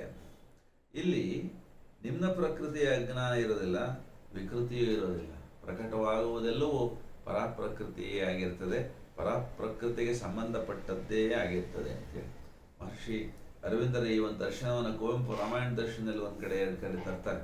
ಅಲ್ಲಿ ಮಹಾಪಾರ್ಶ್ವ ಅನ್ನುವಂಥ ಒಬ್ಬ ಮಹಾಸಾಧಕ, ಶಕ್ತಿ ಪೂಜಕ ದೇಹಾವಸಾನವಾದಾಗ ಯುದ್ಧ ಭೂಮಿಯಲ್ಲಿ ಒಬ್ಬ ಮಹಾಪಾರ್ಶ್ವನ ಮಾತುಗಳಲ್ಲೇ ಮಹಾಕವಿ ಹೇಳಿಸ್ತಾರೆ. ಅವನು ಅಮರತ್ವದ ಭರಣ ತೋರಣದ ಆಚೆಗಿನ ದರ್ಶನ ಅವನಿಗಾಗುತ್ತೆ. ಕೆಣಕಿ ರಾಮನ ಒಂದು ದರ್ಶನವನ್ನು ಪಡೆದು ನಾನು ಉದ್ಧಾರವಾದೆ ಅಂಥೇಳಿ ಅಲ್ಲಿ ಕುವೆಂಪು ಅವರು ಹೇಳ್ತಾರೆ. ಆ ಒಂದು ಶರೀರವನ್ನು ಹುಡುಕಿ ತನ್ನಿ ಅಂಥೇಳಿ ರಾವಣ ಕಳಿಸಿದಾಗ ಆ ಜಾಗದಲ್ಲಿ ಆ ಒಂದು ಮಹಾಪಾರ್ಶ್ವನ ಶರೀರಕ್ಕೆ ಬದಲಾಗಿ ಒಂದು ಭೂಲೋಕದಲ್ಲಿ ಇವರೆಗೂ ಬೆಸಲಾಗದೇ ಇರುವಂಥ ದಿವ್ಯ ಕುಸುಮಗಳ ರಾಶಿ ಇರ್ತದೆ. ಅದೊಂದು ಪ್ರತಿಮೆಯಾಗಿ ಕುವೆಂಪು ಅವರು ಬಳಸ್ಕೊಳ್ತಾರೆ. ಅಂತಂದರೆ ದೇಹ ಸಂಪೂರ್ಣವಾಗಿ, ಪ್ರಾಣ ಮತ್ತು ಮನ ಎಲ್ಲ ಸಂಪೂರ್ಣವಾಗಿ, ಇಡೀ ಅಸ್ತಿತ್ವವೇ ದೈವೀಕರಣವಾದಂತಹ ಒಂದು ಅವಸ್ಥೆಗೆ ಸಂಕೇತವಾಗಿ ಕುವೆಂಪು ಅವರು ದಿವ್ಯ ಕುಸುಮಗಳ ಒಂದು ರಾಶಿ ಅಂತೇಳಿ ಹೇಳ್ತಾರೆ. ಅಂದರೆ ಈ ಶರೀರ ಆವಾಗ ದಿವ್ಯವಾದಂತಹ ಕಾರ್ಯಕ್ಕೆ ಆ ದೈವೀ ಶಕ್ತಿಗಳ ಒಂದು ಆಡುಂಬಲವಾಗಿ ರೂಪಾಂತರ ಹೊಂದಿರ್ತದೆ ಅಂಥೇಳಿ. ಸೊ ಪ್ರಭು ಸರ್ವಜ್ಞನೂ ವಿಶ್ವಾತ್ಮಕನೂ ಆಗಿ ಅತೀತನೂ ಆಗಿ ವಿಶ್ವಮಾತೆಯ ಚಲನೆಗಳನ್ನು ಉಂಟು ಮಾಡಲಿಕ್ಕಾಗಿ ಸಾಧಕನನ್ನು ತಾನು ಬಳಸ್ಕೊಳ್ತಾ ಹೋಗ್ತಾನೆ. ಪ್ರಭುವು ತನ್ನ ಸನಾತನ ಪ್ರಜ್ಞೆಯನ್ನು ನಿಮ್ನ ಪ್ರಕೃತಿಯ ಶಕ್ತಿಯಲ್ಲಿ ಬಚ್ಚಿಟ್ಟಿದ್ದಾನೆ ಅನ್ನೋದು ಅದರಿಂದ ಗೊತ್ತಾಗುತ್ತೆ. ಅಂದರೆ ಪ್ರತಿಯೊಂದರಲ್ಲೂ ಪರಾಶಕ್ತಿ ಸುಪ್ತವಾಗಿ, ಗುಪ್ತವಾಗಿ, ಅಗೋಚರವಾಗಿ ಇದ್ದೇ ಇದೆ ಅಂಥೇಳಿ. ಅದು ಬಹಳ ವಿಶೇಷ. ಹಿರಿದಾದ ಜ್ಞಾನವೊಂದು ಅಜ್ಞಾನದ ಮುಚ್ಚಳ ಒಡೆದಾಗ ನಿಮ್ನ ಪ್ರಕೃತಿಯ ಹಿಡಿತದಿಂದ ಪಾರಾಗುವುದು ಸಾಧ್ಯ ಆಗುತ್ತೆ. ನಿಮ್ನ ಪ್ರಕೃತಿ ಅಂದರೆ ಇದೇನೆ, ದೇಹ, ಪ್ರಾಣ, ಮನ ಇವುಗಳನ್ನು ಸಂಪೂರ್ಣವಾಗಿ ನಾವು ಆಶ್ರಯಿಸಿ ನಮ್ಮ ಕರ್ಮಗಳನ್ನು ಮಾಡಿದಾಗ ಪ್ರಕೃತಿ ಹಿಡಿತದಲ್ಲಿದೆಯೋ ನಾವು ಅಂಥೇಳಿ. ದೇಹದ, ಮನಸ್ಸಿನ, ಪ್ರಾಣದ ಒಂದು ಹಿಡಿತದೊಳಗಡೆಗೆ, ಚೌಕಟ್ಟೊಳಗಡೆಗೆ ಅಷ್ಟೇ ಕೆಲಸ ಮಾಡ್ತಾ ಇದ್ದೀವಿ ಅಂದರೆ ಪ್ರಾಣಿಯಾಗೋ ಅಥವಾ ಮಾನವನಾಗೋ ಇರ್ತೀವಿ ನಾವು ಅಂತ. ಆದರೆ ಪರಾಮಾತೆಯ ಪರಾಶಕ್ತಿಯ ಅಡುಂಬಲವಾದಾಗ, ಪರಾಮಾತೆಗೆ ಒಂದು ನಾವು ಉಪಕರಣವಾದಾಗ ಆಗುವಂಥದ್ದಂದರೆ ಏನು? ಶ್ರದ್ಧೆ, ಸಮರ್ಪಣೆ, ಅಭಿಪ್ಸೆ ಇವುಗಳ ಅಭ್ಯಾಸವೇ ಮುಖ್ಯವಾಗುತ್ತೆ. ಅವುಗಳ ಮೂಲಕವೇ ಇಡೀ ನಮ್ಮ ಶರೀರ, ಇಡೀ ನಮ್ಮ ಅಸ್ತಿತ್ವ ಪರಾಮಾತೆಯ ಒಂದು ಅದ್ಭುತ ಉಪಕರಣವಾಗಿ ರೂಪಾಂತರಣವನ್ನು ಹೊಂದುತ್ತೆ. ಈ ಟ್ರಾನ್ಸ್ಫಾರ್ಮೇಷನ್ನು ಆದಾಗ ನಮ್ಮೊಳಗಡೆಗೆ ಏನಾಗುತ್ತೆ ಅಂತ ಅಂದರೆ ಅಂತಿಮ ಅಮೃತತ್ವದ ಸ್ವಾದದ ಸುದೆಯ ಮಾಧುರ್ಯ, ನಿತ್ಯಾನಂದದ ಸೋಮರಸವನ್ನು ಪಾನ ಮಾಡಿದ ಅನುಭವ ಉಂಟಾಗುತ್ತೆ.